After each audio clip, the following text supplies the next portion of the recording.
नमस्कार, बहुत स्वागत है आप सभी का। आप देख रहे हैं आपका प्रोग्राम कहानी कुर्सी की। मैं हूं सौरभ शर्मा, आपके साथ। हमारे मेहमान आ चुके हैं स्टूडियो में, हर्षवर्धन त्रिपाठी जी, विजय त्रिवेदी जी, प्रोफेसर संगीत रागी जी और समीर चौगांवकर जी। सभी लोग अभी प्रेस कॉन्फ्रेंस सुन रहे थे महागठबंधन की बिहार में जो चल रही थी, और लंबे इंतजार के बाद आखिरकार महागठबंधन ने एक साझा प्रेस कॉन्फ्रेंस की। और इस प्रेस कॉन्फ्रेंस में तेजस्वी यादव, अशोक गहलोत, मुकेश सहनी, दीपांकर भट्टाचार्य, राजेश राम समेत तमाम नेता महागठबंधन के मौजूद थे। और कांग्रेस के पर्यवेक्षक अशोक गहलोत ने तेजस्वी यादव को फाइनली महागठबंधन का मुख्यमंत्री चेहरा घोषित कर दिया, जो राहुल गांधी नहीं कर रहे थे अब तक। साथ ही मुकेश सहनी को डिप्टी सीएम का चेहरा भी घोषित कर दिया गया, जो वो खुद कर रहे थे बार बार। तो दोनों ही काम हो गए महागठबंधन में। लेकिन इसके साथ साथ अब कांग्रेस और तेजस्वी ने एक चुनौती पेश कर दी है, फेंक दी है सामने एनडीए के। चलो, हमने तो बता दिया अपना मुख्यमंत्री का चेहरा तेजस्वी यादव, बता दिया हमारा उप मुख्यमंत्री मुकेश सहनी मल्ला समाज का, यह भी कह दिया कि और समाजों के मुख्यमंत्री भी बनाए जा सकते हैं। आप बताइए, क्या नीतीश कुमार जी मुख्यमंत्री होंगे अगर आप जीते तो? और फिर तेजस्वी यादव ने आगे बढ़ते हुए बहुत सी बातें और कही कि ये 3-4 लोग जेडीयू के मिलकर ये खत्म कर देना चाहते हैं जेडीयू को और नीतीश कुमार को। नीतीश कुमार का आखिरी चुनाव होगा, बीजेपी उनको कभी मुख्यमंत्री नहीं बनाएगी, ये बात गृहमंत्री कह गए हैं। तो अब एक तरीके से उन्होंने अपना घर जब थोड़ा ऑर्डर में कर लिया, तो सामने वाले के घर पर अब वो जो है पत्थर फेंक रहे हैं और कह रहे हैं अब आप बताइए, ये आपने क्या तय किया है? बिहार की जनता को मालूम होना चाहिए कि मुख्यमंत्री आखिर कौन बनेगा अगर दोनों गठबंधनों में से किसी की जीत हुई तो सबसे पहले तो तस्वीरें देख लीजिए आप। ये तो खैर बाद की तस्वीर है, जब हाथ उठा करके सबने हुंकार भरी, सारे नेताओं ने। एक चर्चा वैसे सुबह से ये भी चल रही थी कि शायद राहुल गांधी भी इस पर आज मौजूद हो, तो वो नहीं थे। अशोक गहलोत जी लेकिन वहाँ सबसे सीनियर लीडर कांग्रेस पार्टी की तरफ से थे, और बाकी सारे घटक दलों को भी प्रेस कॉन्फ्रेंस में आगे की पंक्ति में सबको बैठाया गया। अब सबको मौका मिला, और तेजस्वी सबसे अंत में बोले। उनसे पहले एक एक करके हर किसी के पास माइक गया था। लेकिन इससे पहले एक प्रॉब्लम और चल रही थी यहाँ, कि फोटो में केवल तेजस्वी यादव। ये कांग्रेस पार्टी के कुछ नेताओं को बात बुरी भी लगी, उन्होंने ऐसा कहा भी। लेकिन जब अब तेजस्वी सरकार बनने की बात हुई है तय उनके बीच में, अगर जीते तो फिर ठीक है, चेहरा भी केवल तेजस्वी का ही लगेगा। तो आइए पहले सुनते हैं अशोक गहलोत जी की बात को। उन्होंने कैसे आज ये ऐलान किया कि हमारे गठबंधन का नेता और चेहरा तेजस्वी यादव है। खड़गे साहब, राहुल गांधी जी और तमाम जो साथी बैठे हमारे, इन सब की राय लेकर के हम लोगों ने तय किया है इस चुनाव में अगले मुख्यमंत्री चेहरे के रूप में तेजस्वी यादव जी को हम लोग सपोर्ट करते हैं,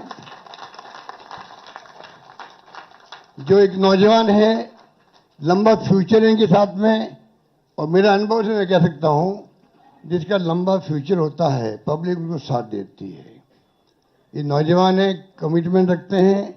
पिछली बार भी जो उन्होंने स्लोगन दिए थे, नौकरी के दो या कोई दो, या जो वादे किए थे उसमें खरे उतरे। ये ऐसा व्यक्तित्व आपके सामने नौजवान के रूप में आया है। सोच समझ के सबने फैसला किया है। तेजस्वी जी की घोषणा करना मायने रखता है। साथ में सबकी राय बनी है कि जो हमारे अन्य पिछड़ा वर्ग के साथी हैं, मुकेश सहनी जी, जिनको आप सब जानते हैं, मुकेश सहनी जी, जो एक संघर्ष करते हुए यहां तक पहुंचे हैं, अपनी पार्टी बनाई है, अपनी अकल और होशियारी से, अपनी मेहनत से बनाई है, गरीबों के मसीहा के रूप में, अपनी कौम के मसीहा के रूप में उभर के आए हैं। ऐसे नौजवान को हमने तय किया है वो उप मुख्यमंत्री होंगे साथ में।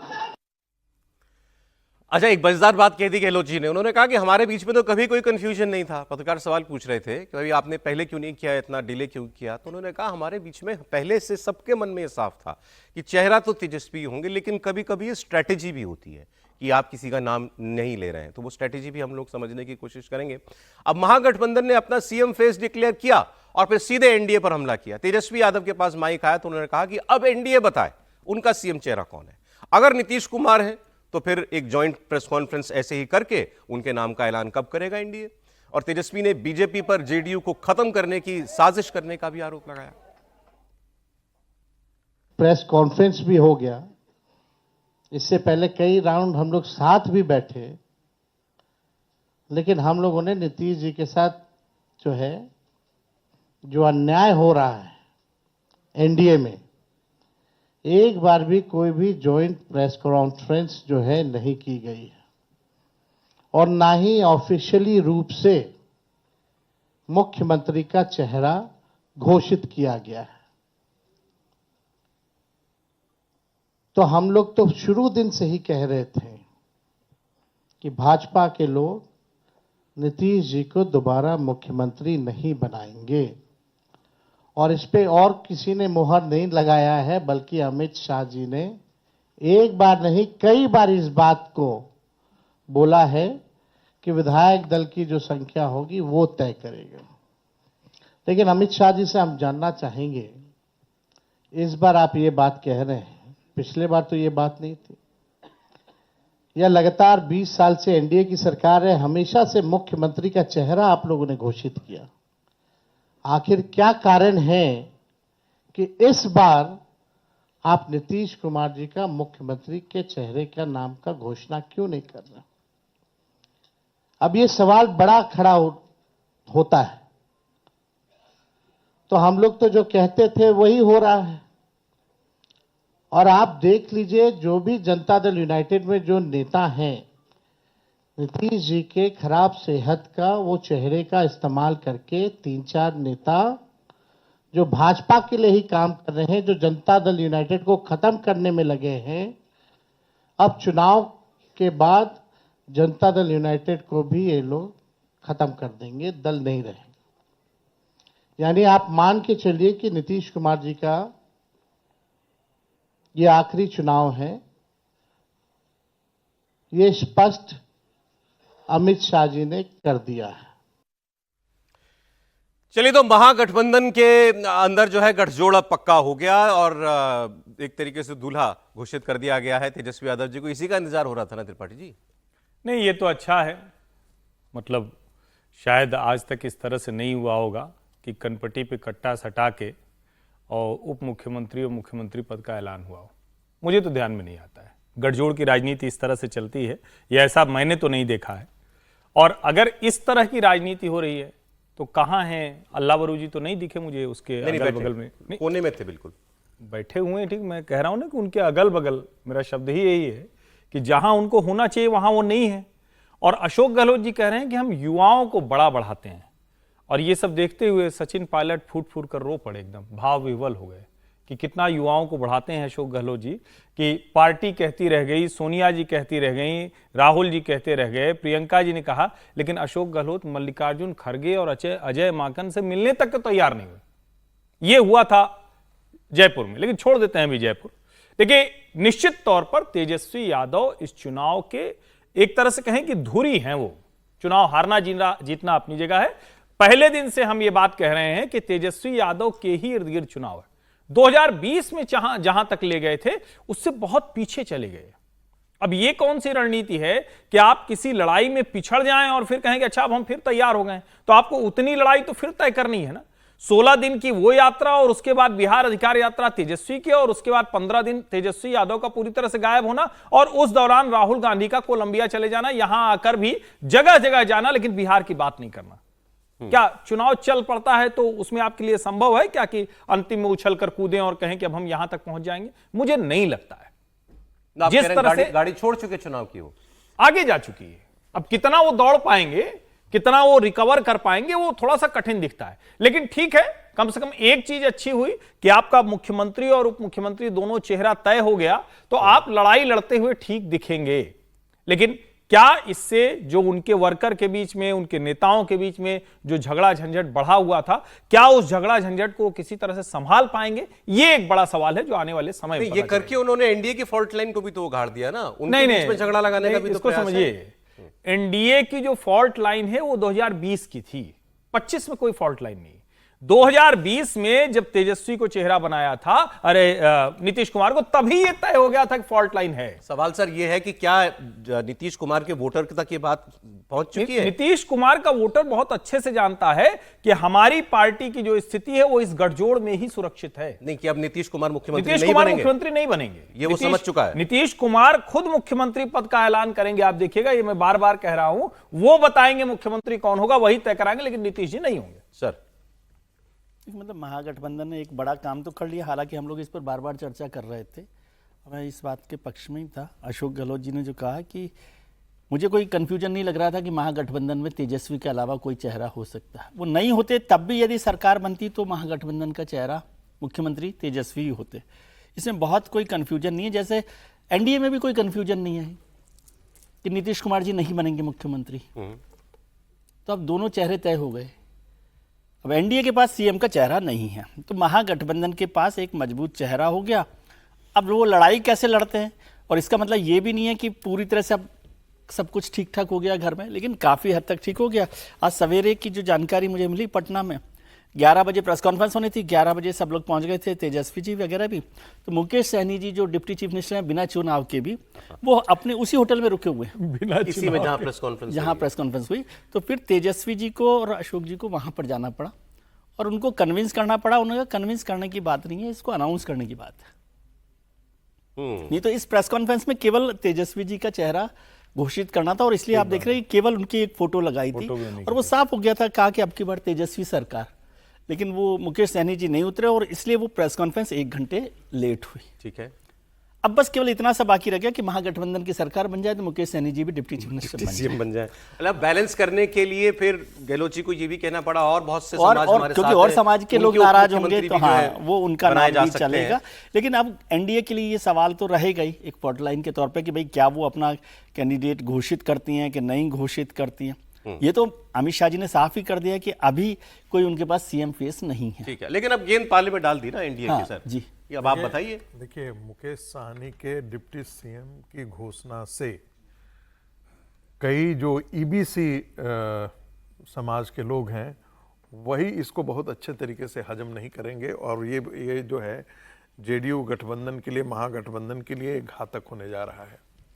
यदि नहीं उसका डिक्लेयर होता तो बात उससे बेहतर होती। डिक्लेयर करने के बाद उन्होंने एक ढंग से आफत मोल ले ली है। ईबीसी के अंदर ये मल्लाह जाति से आते हैं, अन्य जातियां जो हैं एकाएक ध्रुवीकृत हो जाती हैं इनके खिलाफ, और ये महागठबंधन के लिए ठीक नहीं होगा। ये बात सही है कि मैं विजय जी से बिल्कुल सहमत हूं कि चुनाव यदि महागठबंधन जीतती तो, ये शर्त है, जीतती तो, जीतने की संभावनाएं दूर दूर तक नहीं दिखती है। सामाजिक समीकरण आज के दिन में उसके साथ नहीं है। सामाजिक समीकरण जो है वो एनडीए के पक्ष में है, चाहे वो जीतन राम मांझी को लेकर के हो, ईबीसी को लेकर के हो, महिलाओं के वोट को लेकर के हो, चाहे वो ओबीसी वोट को लेकर के हो। यदि पिछली बार के आंकड़े को भी हम देखें तो इन सारे सामाजिक समीकरणों को में जो है वो एनडीए बहुत दूर आगे निकला हुआ है। यदि कल और जाकर के कुछ निकलता है, कोई और कुछ निकल करके आ जाता है तो कहना मुश्किल है, लेकिन ग्राउंड पर अभी जो दिख रहा है उसमें एनडीए बहुत दूर आगे आप है। कह रहे हैं, और मुकेश सहनी के अनाउंसमेंट का रिएक्शन आएगा। एक और बिल्कुल, और बिहार के यदि लोगों से आप बात करेंगे तो इनको मैं तटस्थ बोलता हूं, आप छोड़ दीजिए। एक खेमा ऐसा है जो मुसलमानों से यदि आप पूछेंगे तो कहेंगे हमको आरजेडी को वोट देना है, हमको उनको लाना है।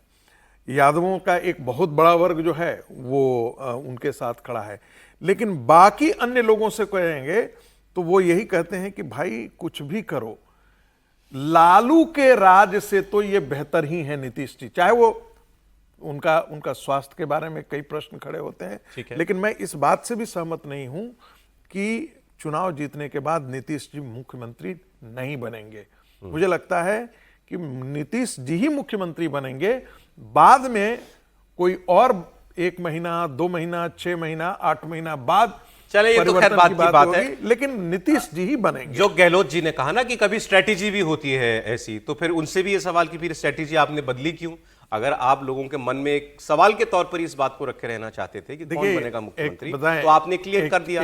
ऐसे भी एनडीए वाले भी जो है वो भी एक कंफ्यूजन बनाकर रखना चाहते हैं, नीतीश होंगे कि नहीं होंगे। सर एक बार रिएक्शन सुना दूं मैं, एक बीजेपी का रिएक्शन आया है। तेजस्वी यादव को मुख्यमंत्री का चेहरा बनाए जाने पर बीजेपी के सांसद निशिकांत दुबे ने क्या कहा, सुनते हैं। तेजस्वी का चेहरा जितना यहाँ के बिहार की जनता के बीच में जाएगा, एनडीए गठबंधन उतनी ही मजबूती के साथ आगे बढ़ेगा, क्योंकि 1990 से लेकर 2005 तक का जो जंगल राज और जो विकास है, आज आप समझिए कि मुझे आज भी याद है कि मैं 2005 के चुनाव में जब यहाँ से पूर्णिया जा रहा था तो मुझे 6 घंटे लगे थे, रात में मैं पूर्णिया से यहाँ आया, 1.5 घंटे में मैं पहुंच रहा हूँ। तो ये केवल मैं एक विकास की वानगी बता रहा हूँ कि यहाँ की जनता जो है 2010 से ज्यादा बहुमत, मतलब 2010 में जितनी सीटें एनडीए को मिली थी उससे ज्यादा सीटें इस बार जीतेगी और हम पूर्ण बहुमत की सरकार बनाएंगे। इन्होंने जो कहा उस पर जरा एक सीरियस थॉट दें। इन्होंने कहा तेजस्वी यादव का चेहरा अनाउंस करने से हमें और लाभ होगा। समीर जी। निश्चित रूप से, और मुझे लगता है कि जो राहुल गांधी ने जब 16 अगस्त को राहुल गांधी ने बिहार में जो वोट अधिकार यात्रा तेजस्वी के साथ शुरू की थी और 1 सितंबर को जिसका पटना में समापन किया था, 17 दिन के अंदर राहुल गांधी ने कभी तेजस्वी यादव को मुख्यमंत्री के रूप में घोषित नहीं किया। और पत्रकारों ने जब पूछा उसके बाद भी उन्होंने स्पष्ट जवाब नहीं दिया था। और उसके पीछे एक रणनीति थी। कांग्रेस को यह लग रहा था कि जिस तरीके से वो दलितों को और पिछड़ों को अपने साथ जोड़ने की कोशिश कर रहे हैं, अगर तेजस्वी को मुख्यमंत्री के रूप में भी घोषित करेंगे तो उनकी वो मुहिम जो कांग्रेस से जोड़ने की चल रही है वो पीछे रह जाएगी और बड़ा वोट बैंक वापस नीतीश के पास चला जाएगा, जिसके लिए राहुल गांधी बहुत ज्यादा मेहनत कर रहे हैं। तो वह रणनीति कांग्रेस ने इस्तेमाल की थी। लेकिन अब तेजस्वी यादव ने तय कर लिया था कि बिना मुख्यमंत्री के मैं कोई सहयोग करूंगा नहीं। जिद पर अड़ गए थे। मजबूरी हो गई कि आज अशोक गहलोत को डिक्लेयर करना पड़ा कि तेजस्वी यादव हमारे मुख्यमंत्री का चेहरा होंगे। फिर उन्होंने मुकेश सहनी को उप मुख्यमंत्री बोला। लेकिन कांग्रेस की दयनीय हालत देखिए कि अशोक गहलोत वहां बैठे हैं लेकिन यह हिम्मत नहीं कर पा रहे कि भाई हमारा कोई दलित मुख्यमंत्री भी हमारा होगा, उप मुख्यमंत्री एक हमारा भी होगा। आज बैठक के लिए अशोक गहलोत गए थे तो अल्लाह वरू की थोड़ी बहस हो गई अशोक गहलोत से। अच्छा। अल्लाह वरू इस बात पे नाराज थे कि जो स्टेज के ऊपर जो पोस्टर लगा है उसमें सिर्फ तेजस्वी यादव का फोटो क्यों है, राहुल गांधी का भी फोटो होना चाहिए। राहुल गांधी देश के बड़े नेता है, कांग्रेस के बड़े नेता है, विपक्ष के नेता है, तो सिर्फ तेजस्वी यादव का फोटो क्यों है। इस बात पर कृष्णा अल्लावरू ने अशोक गहलोत से बहस की। अशोक गहलोत ने कहा कि अब जो हो गया अभी हो जानते हैं, उसको अपन बाद में देखेंगे। पप्पू यादव ने सार्वजनिक इस बात का विरोध किया है। कृष्णा अल्लावरू ने बंद कमरे में नाराजगी जाहिर की कि ऐसा नहीं होना चाहिए। जब गठबंधन की पत्रकार वार्ता है, कांग्रेस के यहां बड़े नेता मौजूद है, कांग्रेस के प्रभारी मौजूद है, कांग्रेस एक बड़ा दल है, उसके अंदर देश में कांग्रेस बड़ा दल है, तो राहुल गांधी का फोटो क्यों नहीं है। और मुझे लग रहा है कि जिस तरीके से कांग्रेस ने आरजेडी के सामने एक दयनीय समर्पण कर दिया है कि राहुल गांधी का फोटो नहीं लगेगा तो नहीं लगा, वो आपने स्वीकार कर लिया। आप अपना उप मुख्यमंत्री घोषित नहीं कर पा रहे हो तेजस्वी यादव के दबाव में। तेजस्वी ने कहा कि आज आपको घोषित करना पड़ेगा कि मैं मुख्यमंत्री और मुकेश सहनी उप मुख्यमंत्री है, तो अशोक गहलोत को वो भी घोषित करना पड़ा। आज नामांकन वापस लेने का आखिरी दिन है दूसरे फेज के 122 सीटों का। क्या जो चल रहा था इनके बीच में फ्रेंडली फाइट का, क्या तेजस्वी यादव और अशोक गहलोत ने उसका जवाब दिया आज पत्रकार वार्ता में कि जो फ्रेंडली फाइट हमारी हो रही है, किन लोगों ने नाम आज वापस ले लिया? दीपांकर भट्टाचार्य ने जवाब दिया। मैं वो सुनवाई देता हूं आप जो बात कह रहे हैं। दीपांकर भट्टाचार्य से यही सवाल हुआ कि भाई आज तो नॉमिनेशन वापस लेने का आखिरी दिन है, अब कितनी सीटों पर फ्रेंडली फाइट होगी। तो उन्होंने कहा कि कहीं इस वक्त भी कहीं कोई उम्मीदवार अपना पर्चा वापस ले रहा होगा और मान लीजिए हो भी जाए 1-2 सीट पर, 2-4 सीट पर फ्रेंडली फाइट, तो कोई फर्क नहीं पड़ता। 95% सीटों पर तो हमारी सहमति है। मैं तो देखिए स्टैटिस्टिक्स का छात्र रहा हूं और हम जानते हैं कि अगर 1-2% कुछ इधर उधर हो उससे फर्क नहीं पड़ता। 95% देखिए, और बाकी भी चुनाव है, डायनामिक चीज है। अगर जैसे चुनाव आगे बढ़ेगा तो कोई एक आध कैंडिडेट के लिए पीछे हटना भी कोई बड़ी बात नहीं है। इसलिए पूरी एकता के साथ इस बार का चुनाव है और ये एकता के साथ हम लोग इस सरकार को बदल देंगे इस चुनाव में। और इस वक्त रविशंकर प्रसाद कुछ बोल रहे हैं आज इसी महागठबंधन की प्रेस कॉन्फ्रेंस पर। है और 255 सीट पर चुनाव लड़ रहा है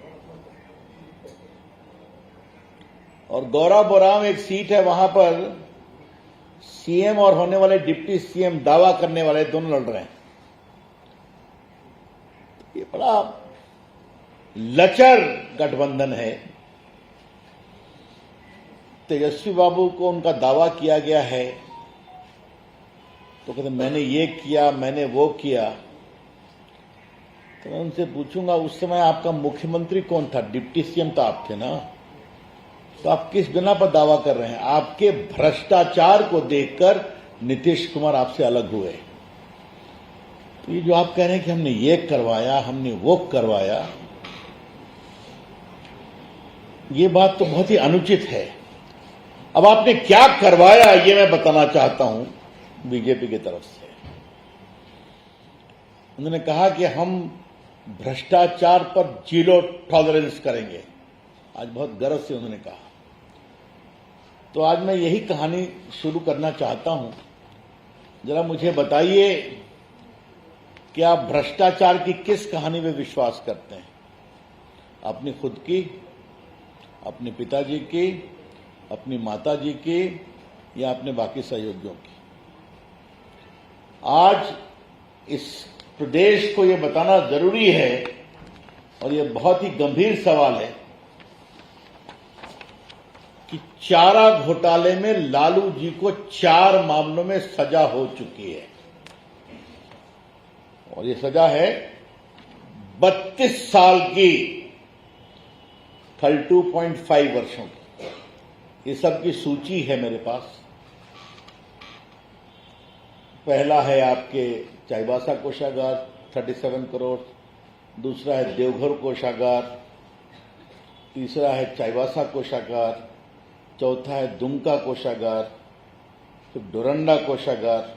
कुल मिलाकर के 32 साल 5 महीने की सजा लालू प्रसाद जी को हो चुकी है। और इन्होंने कहा था कि सबको साथ सुनवाई किया जाए, तो सुप्रीम कोर्ट का नहीं, सब मैटर अलग अलग है, अलग अलग चलेंगे। तो माननीय नामित मुख्यमंत्री जी या दावा करने वाले मुख्यमंत्री महागठबंधन के, आपके पिताजी को 32 साल की सजा हो चुकी है। आपको मालूम है चारा घोटाले को एक्सपोज करने में मेरी कुछ भूमिका रही है। अलकतरा घोटाले में भी सजा हुई है उनके सहयोगियों की, इसमें अफसर्स की हुई है, बाकी मंत्रियों की हुई है, आप सभी जानते हैं। अब जरा हम आते हैं तेजस्वी यादव पर। अभी दिल्ली हाईकोर्ट के 2 आदेश हुए हैं। 27 अक्टूबर से ट्रायल चलेगा, मालूम है आपको। और ये कोई हमलों के कारण नहीं हो रहा है, ये हुआ है जब वो रेल मंत्री थे तब से 10 साल कोई कार्रवाई नहीं हुई, तो 17-18 से पूरी जांच हुई। जांच होने के बाद चार्जशीट फाइल हुई, चार्जशीट के बाद अब आरोप तय हो गया है। और बिहार की जनता को बहुत संक्षेप में बताना जरूरी है आरोप क्या है। तेजस्वी जी के सम्मानीय पिताजी लालू प्रसाद जी भारत के रेल मंत्री थे और उनके रहते रेलवे के 2 होटल को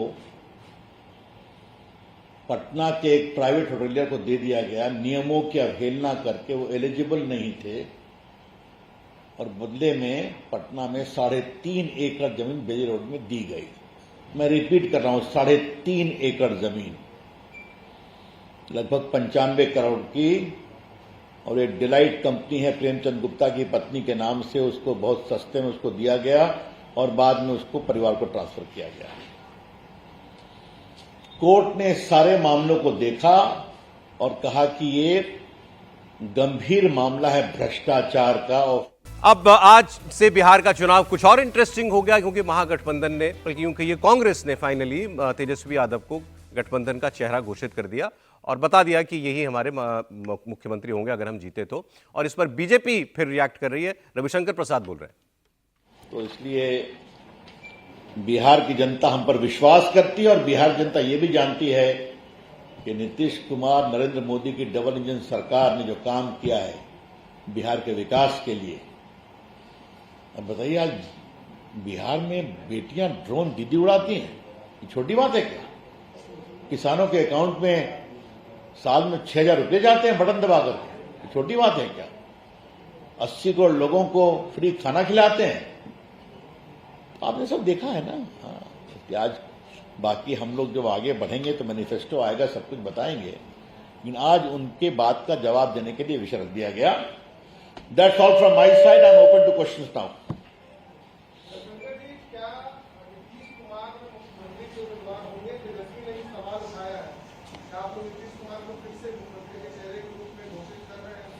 कोई वैकेंसी है क्या? कहिए, कोई वैकेंसी है क्या? वो हमारे नेता हैं, मुख्यमंत्री हैं, उनके अगुवाई में चुनाव लड़ रहे हैं। चलिए। हाँ, और कोई प्रश्न? बड़ी अच्छी बात लगी कि तेजस्वी बाबू को अब हमारी कहानी की इतनी चिंता हो रही है। आज तो हम प्रेस कॉन्फ्रेंस में संजय हम लोग बैठे हुए थे कि 1 घंटा प्रेस कॉन्फ्रेंस लेट हुई, मेरा भी लेट करना पड़ा है। तो गाड़ी कब तक चलेगी उनके वो चर्चा कभी और करेंगे। बहुत बहुत धन्यवाद। धन्यवाद। तो चले, ये रविशंकर प्रसाद जी से भी पूछ लिया गया कि वो तेजस्वी पूछ रहे हैं क्या नीतीश जी को मुख्यमंत्री बनाएंगे, तो उनका जवाब था कोई वैकेंसी है क्या, हमारे नेता हैं, मुख्यमंत्री हैं, उनके नेतृत्व में हम चुनाव लड़ रहे हैं, बस। इसके बाद वाला जो उसका कदम है वो बीजेपी के नेता नहीं उठाते, Full stop कि फाइनली बोले एक बार। नहीं तो वहीं तक का तो है ना, हाँ, वहीं तक के लिए कमिटमेंट वहीं तक मुख्यमंत्री है। वहीं तक के लिए है। तो चलिए, लेकिन ये आउटर के बाद गाड़ी की क्लियरेंस अलग से होती है, अच्छा, वो जितना इसका क्लियरली जवाब देने से बच रहे हैं उतना क्लियर करे जा रहे हैं। उतना क्लियर किए जा रहे हैं कि हमारी कोई मंशा नहीं है बनाने नहीं की है इनको। उनकी। लेकिन अब देखिए, चुनाव के बाद कुछ भी हो सकता है। मान लीजिए इस बार जेडीयू को ज्यादा सीट आ जाए, बराबर सीटों पर वो लड़ भी रहे हो हैं सकता है ना, अभी तो चुनाव के ना, नतीजे जेडीयू को आएंगे, ज्यादा उसके सीट आ बाद जाए तो देखा फिर जाएगा कि फिर क्या कहाँ होता प्रश्न है, रह कितना जाएगा। होता क्यों, है। तब भी नहीं। कमाल कर रहे हैं आप। हम आपके साथ आपके गाढ़े वक्त में खड़े रहेंगे, आप गाढ़े वक्त में हमारे साथ नहीं खड़े रहेंगे। भाई इसको समझिए जरा, अभी कितना समय बीता है जब हर कोई एकदम पिल पड़ा था, नीतीश जी कुर्सी संभालने लायक नहीं है, उनको उतार दीजिए, हटा दीजिए। फिर भी देखिए नरेंद्र मोदी, अमित शाह उनको अपने साथ पूरे सम्मान से लेकर चल रहे हैं ना। पिछली बार कितनी रह गई, 43 सीटें रह गई थी, भारतीय जनता पार्टी तो 74 थी, लेकिन अमित शाह ने खड़े होकर कहा कि ना, प्रधानमंत्री जी ने कहा है हम नीतीश जी को मुख्यमंत्री बनाएंगे तो बनाएंगे। तो दोस्ती तो ऐसे ही चलती है, दोस्ती ऐसे थोड़ी नहीं चलती है कि कनपट्टी पे कट्टा सटा के सब वो बार बार ये फोटो दिखाने से बढ़िया वो फोटो दिखाइए ना जरा, वो जो लालू जी बैठे हुए हैं बिस्तर पे और वहां अशोक गहलोत तो तेजस्वी जी हैं। चला दीजिए वो वाली फोटो, जरा चला दीजिए। असली तो कहानी बस वही नहीं, ये तो एक तरह से कवर अप है। ये तो जो आपको सामने दिख रहा है ना, जिसको कहते हैं कि हाथी के खाने वाले दांत कौन, दिखाने वाले दांत कौन, तो हाँ अब आए खाने वाले दांत। ये है खाने वाले दांत, जिसमें अल्लाह वरू जी को मतलब कितनी जगह बची हुई है राबड़ी जी के बगल, लेकिन कुर्सी पर नहीं बिठाया, कहा ना बाहर खड़े रहो। बाहर कौन खड़ा रहता है? राहुल जी का आदमी बाहर खड़ा रहेगा। लालू जी हैं इस गठबंधन को अब चला रहे हैं। कौन लालू जी?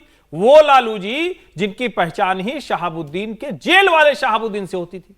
वो लालू जी जिनके राज में हर जिले में एक आदमी बिहार चलाता था। वो लालू जी जेल में जेलर डरता था कि जो जेल में बंद है उसको सुविधा नहीं दिए तो मुख्यमंत्री आवास से फोन आ जाएगा। तो बदला ना समीकरण। और इस समीकरण में अशोक गहलोत जी क्या करेंगे? बेचारे असहाय से गए, मान के चले आए। राहुल गांधी जितनी तैयारी किए थे, जितना लड़े भिड़े थे, वो सब चला गया, स्वाहा हो गया। और तेजस्वी के मन का हो रहा है तो भला वो क्यों नहीं कहेंगे सब अच्छा ही है। और तो और मुकेश सहनी भी उनको अपनी तरह से चला ले रहे, डिक्टेट कर दे रहे हैं। तो बात तो यहां होनी चाहिए। वो गठबंधन तो बड़ा स्मूथ चल रहा है। मैं फिर कह रहा हूं, नीतीश जी जहां खड़े हैं, नीतीश जी स्वयं मुख्यमंत्री की कुर्सी छोड़ेंगे। बिहार के लोगों को पता है, जनता दल यूनाइटेड के लोगों को पता है। वो भी तो एक जिसको कहते हैं बुद्धिमत्तापूर्ण योजना पर काम कर रहे हैं, जो आपको 14 नवंबर को दिखाई दे जाएगी। हो ना हो, आपका कॉन्फिडेंस जबरदस्त है ये बात कहने के लिए। नहीं कि नीतीश जी ही बताएंगे आप कौन मुख्यमंत्री मैं होगा। कहता हूं नीतीश जी नहीं बनेंगे, ठीक है। और नीतीश जी ही ऐलान करेंगे। ये मैं बार बार कह रहा हूं, सर, जितना ही मानिए। आप पे नोट हो गया ये। सर, हर्षवर्धन जी कह रहे हैं कि विधायक दल की बैठक में नीतीश कुमार प्रस्तावक बनेंगे मुख्यमंत्री के नाम का, वो प्रस्ताव रखेंगे कि इसे मुख्यमंत्री बनाया जाए। उससे पहले चुनाव भी जीतना पड़ेगा ना। और चुनाव तो तय है सर, जीतेगी सर। चुनाव तो नतीजे आए तय है, जीतेगी। अच्छा, कुछ आपको एनडीए का भी मैं बता देता हूं अपडेट। पहले फेज की 121 सीटों पर एनडीए पूरी जी जान से अब प्रचार में लग गया है, कैंपेन में लग गया है। मुख्यमंत्री नीतीश कुमार अब रोजाना ताबड़तोड़ रैलियां कर रहे हैं। आज भी नीतीश कुमार की सारण और वैशाली में सभाएं होंगी। और गृहमंत्री अमित शाह एक बार फिर 3 दिन के लिए बिहार पहुंच गए हैं। अगले 2 दिनों में उनकी 4 जनसभाएं लगी हुई हैं। और बीजेपी के राष्ट्रीय अध्यक्ष जेपी नड्डा भी बिहार में हैं। जेपी नड्डा औरंगाबाद और वैशाली में चुनाव प्रचार करेंगे।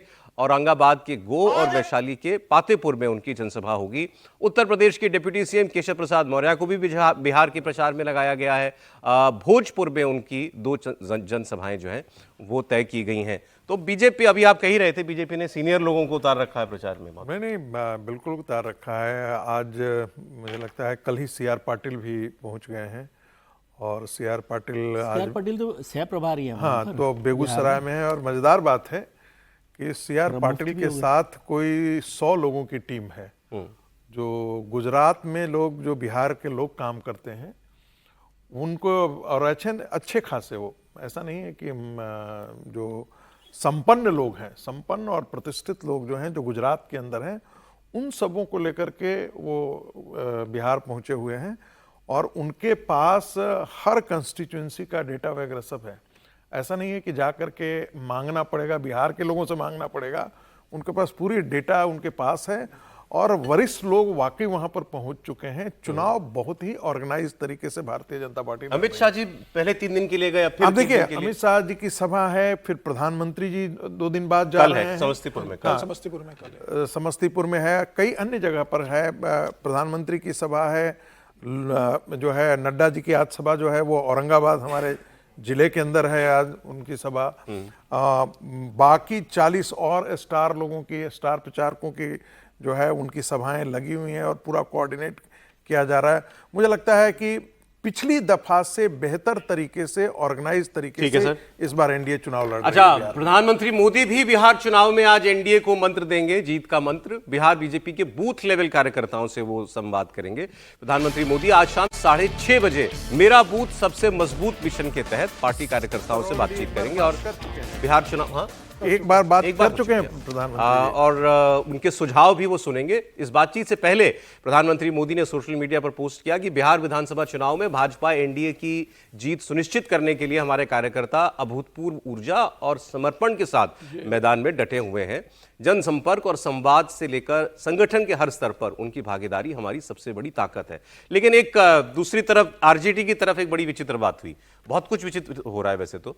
आरजेडी के एक स्टार प्रचारक थे, एक लिस्ट निकलती है ना, हर पार्टी निकालती है ये हमारे स्टार प्रचारक है, उसमें एक थे अनिल सानी। इनकी अभी लिस्ट निकली 2 दिन पहले, नाम था, इन्होंने पार्टी से ही इस्तीफा दे दिया, बीजेपी ज्वाइन कर ली। आरजेडी के सीनियर लीडर रहे हैं, पूर्व विधायक हैं, सांसद भी रह चुके हैं और इनको बनाया गया था स्टार कैंपेनर और चुनाव प्रचार से पहले इन्होंने पार्टी के सारे पदों से इस्तीफा दे दिया। ये आरोप लगा रहे हैं कि आरजेडी में अति पिछड़ों को सम्मान नहीं मिलता, इसलिए वो पार्टी छोड़ रहे हैं। साथ ही उन्होंने ये खुलासा करने कुछ और बातें भी इन्होंने कही हैं, सुनिए। हम स्टार प्रचारक भी हैं, राजद के बनाए गए थे, मगर मन से हम स्टार प्रचारक नहीं रहते। हम स्टार प्रचार मन से हम काम नहीं करते। जहाँ मन से काम नहीं हो तो हम अमर शहीद जुब्बा सैनिक के खानदान के हैं, जो हंसते हंसते फांसी पर चढ़ गए थे, उन्हीं का पोता हूँ मैं। हमने पार्टी के सभी पदों से इस्तीफा दे दिया। लेकिन विरोध क्यों? विरोध है कि अति पिछड़ा समाज के जो है उसका भागीदारी जो मिलना चाहिए था वो भागीदारी नहीं मिला। टिकट मिले, हम तो खुद टिकट लेने के फेर में नहीं थे। आप देख लीजिए अप्लाई हमारा कहीं पर, अगर एगो अप्लाई को बता दीजिए कि मैंने अप्लाई किया हो टिकट के लिए, मगर हमारे लोग जो टिकट के लिए अप्लाई किए थे उसे टिकट नहीं मिला। और जो है सो किस प्रकार के खेला हुआ, इस पर हम शाम को या कल हम इस पर पूरा विस्तार पूर्वक प्रेस कॉन्फ्रेंस करके करें। अनिल सानी इन्होंने स्टार कैंपेनर होने के बावजूद पार्टी छोड़ दी, क्या दर्द है इनका समीर जी? जो बाकी लोगों का दर्द है आरजेडी के अंदर की भाई कुछ एक गुट है जो टिकट डिस्ट्रीब्यूट कर रहा है आरजेडी के अंदर भी, और तेजस्वी यादव जिस तरीके से संजय यादव के साथ मिलकर बिहार में टिकट का डिस्ट्रीब्यूशन कर रहे हैं, और तो तेज प्रताप तो कह चुके थे कि भाई घर का विभूषण कौन है मैं बताऊंगा आने वाले में। तो संजय यादव जिस तरीके से पार्टी वहां पर चला रहे हैं और जिस तरीके से तेजस्वी यादव उनके कहने पर टिकटों का डिस्ट्रीब्यूशन कर रहे हैं, इस बार वो नाराजगी रही। और इस तरीके से पुराने स्वतंत्रता सेनानी के पिता रहे, उस परिवार से ये आते हैं, उस व्यक्ति का आपने किसी का नाम का रिकमेंड किया होगा, आप उसको टिकट नहीं दे रहे हो, आप मुकेश सहनी को मुख्यमंत्री बना रहे हो और अपनी ही पार्टी में कोई एक सहनी आप उसके रिकमेंडेशन को टिकट नहीं दे रहे हो, जो आपका पूर्व सांसद रहा है, पार्टी का वरिष्ठ नेता है, जिसको आप स्टार कैंपेनर में ले रहे हो। भाई स्टार प्रचारक तो वही होता है जो पार्टी का बहुत मजबूत आधार होता है। पार्टी को लगता है कि यह जहां पर जाएगा वहां चुनाव प्रचार को प्रभावित करके अपने वोट बढ़वा सकता है, आपने उनको जिम्मेदारी दी। इस लेवल का आदमी अगर आपकी पार्टी छोड़ रहा है तो आपकी पार्टी में क्या चल रहा है ये बता रहा है। और आज प्रधानमंत्री मोदी को देखिए, देश का प्रधानमंत्री शाम को मेरा बूथ सबसे मजबूत बूथ लेवल के कार्यकर्ताओं से दूसरी बार संवाद कर रहे हैं। देश का गृह मंत्री और सहकारिता मंत्री आज से 3 दिन के लिए बिहार के दौरे पे, और राहुल गांधी कहा तो है महागठबंधन ने कि उनकी और तेजस्वी की साझा रैलियां होंगी। 1 सितंबर के बाद आज 23 अक्टूबर हो गया है, राहुल गांधी को अभी तक बिहार में आने का मौका नहीं मिला। आज राहुल गांधी रैली क्यों नहीं आए? जब साझा पत्रकार वार्ता हुई थी, अगर आज राहुल गांधी रहते तो कितना अच्छा लगता है कि राहुल गांधी डिक्लेयर करते कि तेजस्वी यादव हमारे मुख्यमंत्री के चेहरा होंगे और मुकेश सहनी हमारे उप मुख्यमंत्री होंगे, और दोनों हाथ पकड़कर अगर सब लोग ऊपर करते तो लगता कि कांग्रेस ने तेजस्वी को मुख्यमंत्री के रूप में स्वीकार किया। मुझे लगता है कि अब अशोक गहलोत ने डिक्लेयर जरूर किया है, इसमें अभी भी मन से राहुल गांधी तैयार नहीं थे और इस कारण वह इसमें उनका पहला एक्स पर मैं देख रहा था, अभी उनका जो पिन पोस्ट है पहला वो है जो यूपी में एक दलित की हत्या हुई, फिर उन्होंने गुजरात के भाई बहनों को गुजराती नववर्ष की शुभकामनाएं दी हैं। तीसरा पोस्ट उनका वो दिल्ली की मशहूर घंटे वाला मिठाई की दुकान में जलेबी बनाते हुए है। गुजरात बिहार पर उनका कोई पोस्ट नहीं। इससे पहले दिवाली की बात उन्होंने की, उससे पहले धनतेरस का पोस्ट उन्होंने किया हुआ है, फिर जुबिन सौरभ गर्ग सर, के लिए पोस्ट ये किया बताइए, है, आज सुबह ये घोषणा हो चुकी मोदी है और ट्रंप पे किया है। सर एक लाइन में मुझे बता दीजिए, आज सुबह घोषणा हो गई थी तेजस्वी यादव मुख्यमंत्री का चेहरा होंगे। क्या राहुल गांधी ने ट्विटर पे उसको टैग करके डाला कि ये बहुत अच्छा निर्णय है और इस निर्णय से हम सब सहमति है? ये बता रहा है कि राहुल गांधी ने ट्विटर पे बता रहे हैं, न राहुल गांधी बिहार आकर इस बात का समर्थन कर रहे हैं। इसका मतलब यह है कि राहुल गांधी बिल्कुल तैयार नहीं थे तेजस्वी यादव को मुख्यमंत्री के रूप में, कोई मजबूरी रही होगी। अशोक गहलोत ने कहा होगा कि भाई चुनाव का समय अब अभी घोषित करते हैं, चुनाव के बाद देखेंगे, तो मजबूरी में कांग्रेस अब बहुत पीछे तो नहीं जा सकता मैं इनकी इसमें एक स्पीड में, लेकिन इस महीने इन्होंने कोई एक पोस्ट भी बिहार के ऊपर नहीं किया नहीं, हुआ ये है। भी राहुल गांधी ये भी एक- बात एक- चली एक- थी। लाइन में बोल दूं, आपने जो बताया मुझे तो बहुत सक्रिय दिखे हो। अच्छा, देश दुनिया के लगभग हर मुद्दे, जलेबी छानने से लेकर ट्रंप तक हर मुद्दे पर बोल रहे हो, सिवाय बिहार। तो सक्रियता तो है। अब बिहार चुनाव जब वो लड़ ही नहीं रहे तो उनसे क्या लेना देना है? आप फालतू में उनको फंसा रहे। समीर जी फंसा रहे थे, कह रहे थे वो क्यों नहीं ऐलान कर रहे हैं। सर वो बात रह गई हमारी जो दीपांकर भट्टाचार्य जी ने कही कि 95% सीटों पर तो सहमति है, मतलब नहीं वापस ले रहा कोई उम्मीदवार अपने। नहीं ले रहा, वो कल भी अशोक गहलोत जी ने भी कहा, लेकिन मैं फिर वही बात कह रहा हूँ कि नहीं, एक सीट शायद विड्रॉ कर रहा है, 4 जो सीटें ठीक है, लड़ उससे रहे थे कोई ना, उसमें बड़ा फर्क नहीं पड़ रहा। मैं ये कह रहा हूँ कि इस चुनाव में जैसे एक कहावत मुझे याद आती है कि दूध का जला छाछ को फूक फूक कर पीता है, तो ये तो छाछ से भी जल गए थे पिछली बार। 0.303% वोट से आप सरकार बनाने से रह गए, तो ये 11 सीटें 10 सीटें 10 सीटें ही तो उसको पूरे नतीजे को बदल सकती है ना। और 10 सीटें 11 सीटें हैं जिन पर 1000 से कम वोट का डिफरेंस है, तो वो 12 सीटें वो भी तो हो जाएंगी फिर बिल्कुल किसी भी तरह से। तो उनको ये कोशिश ज्यादा करनी चाहिए थी कि इस बार तो कहीं पर भी कोई कोर कसर नहीं रहनी चाहिए। सही बात है। अब वो गौरव बोराम वाली जिस सीट का जिक्र कर रहे थे ना वो रविशंकर जी, वाकई बड़ा इंटरेस्टिंग है। इन्होंने तेजस्वी यादव ने सिंबल दे दिया अपने आदमी को, एक मुसलमान नेता है वहां, उनको दे दिया सिंबल। वीआईपी पार्टी के उम्मीदवार बाद में तय हुआ कि ये वीआईपी को सीट जाएगी, तो इन्होंने कहा आप वापस ले लीजिए और नॉमिनेशन अपना। आरजेडी ने अपने आदमी से कहा, उसने मना कर दिया, उसका सिंबल मेरे पास है। अब आप जब आधिकारिक रूप से चिट्ठी दे चुके हो कि ये हमारा कैंडिडेट है, तो वो आदमी कह रहा है मैं नहीं देता वापस, आप कर लो क्या करोगे। तो ये कह रहे हम कोर्ट जाएंगे। पहले उन्होंने चुनाव आयोग को बोला, फिर कहा हम कोर्ट जाएंगे। ये तो स्थिति है वहां पर।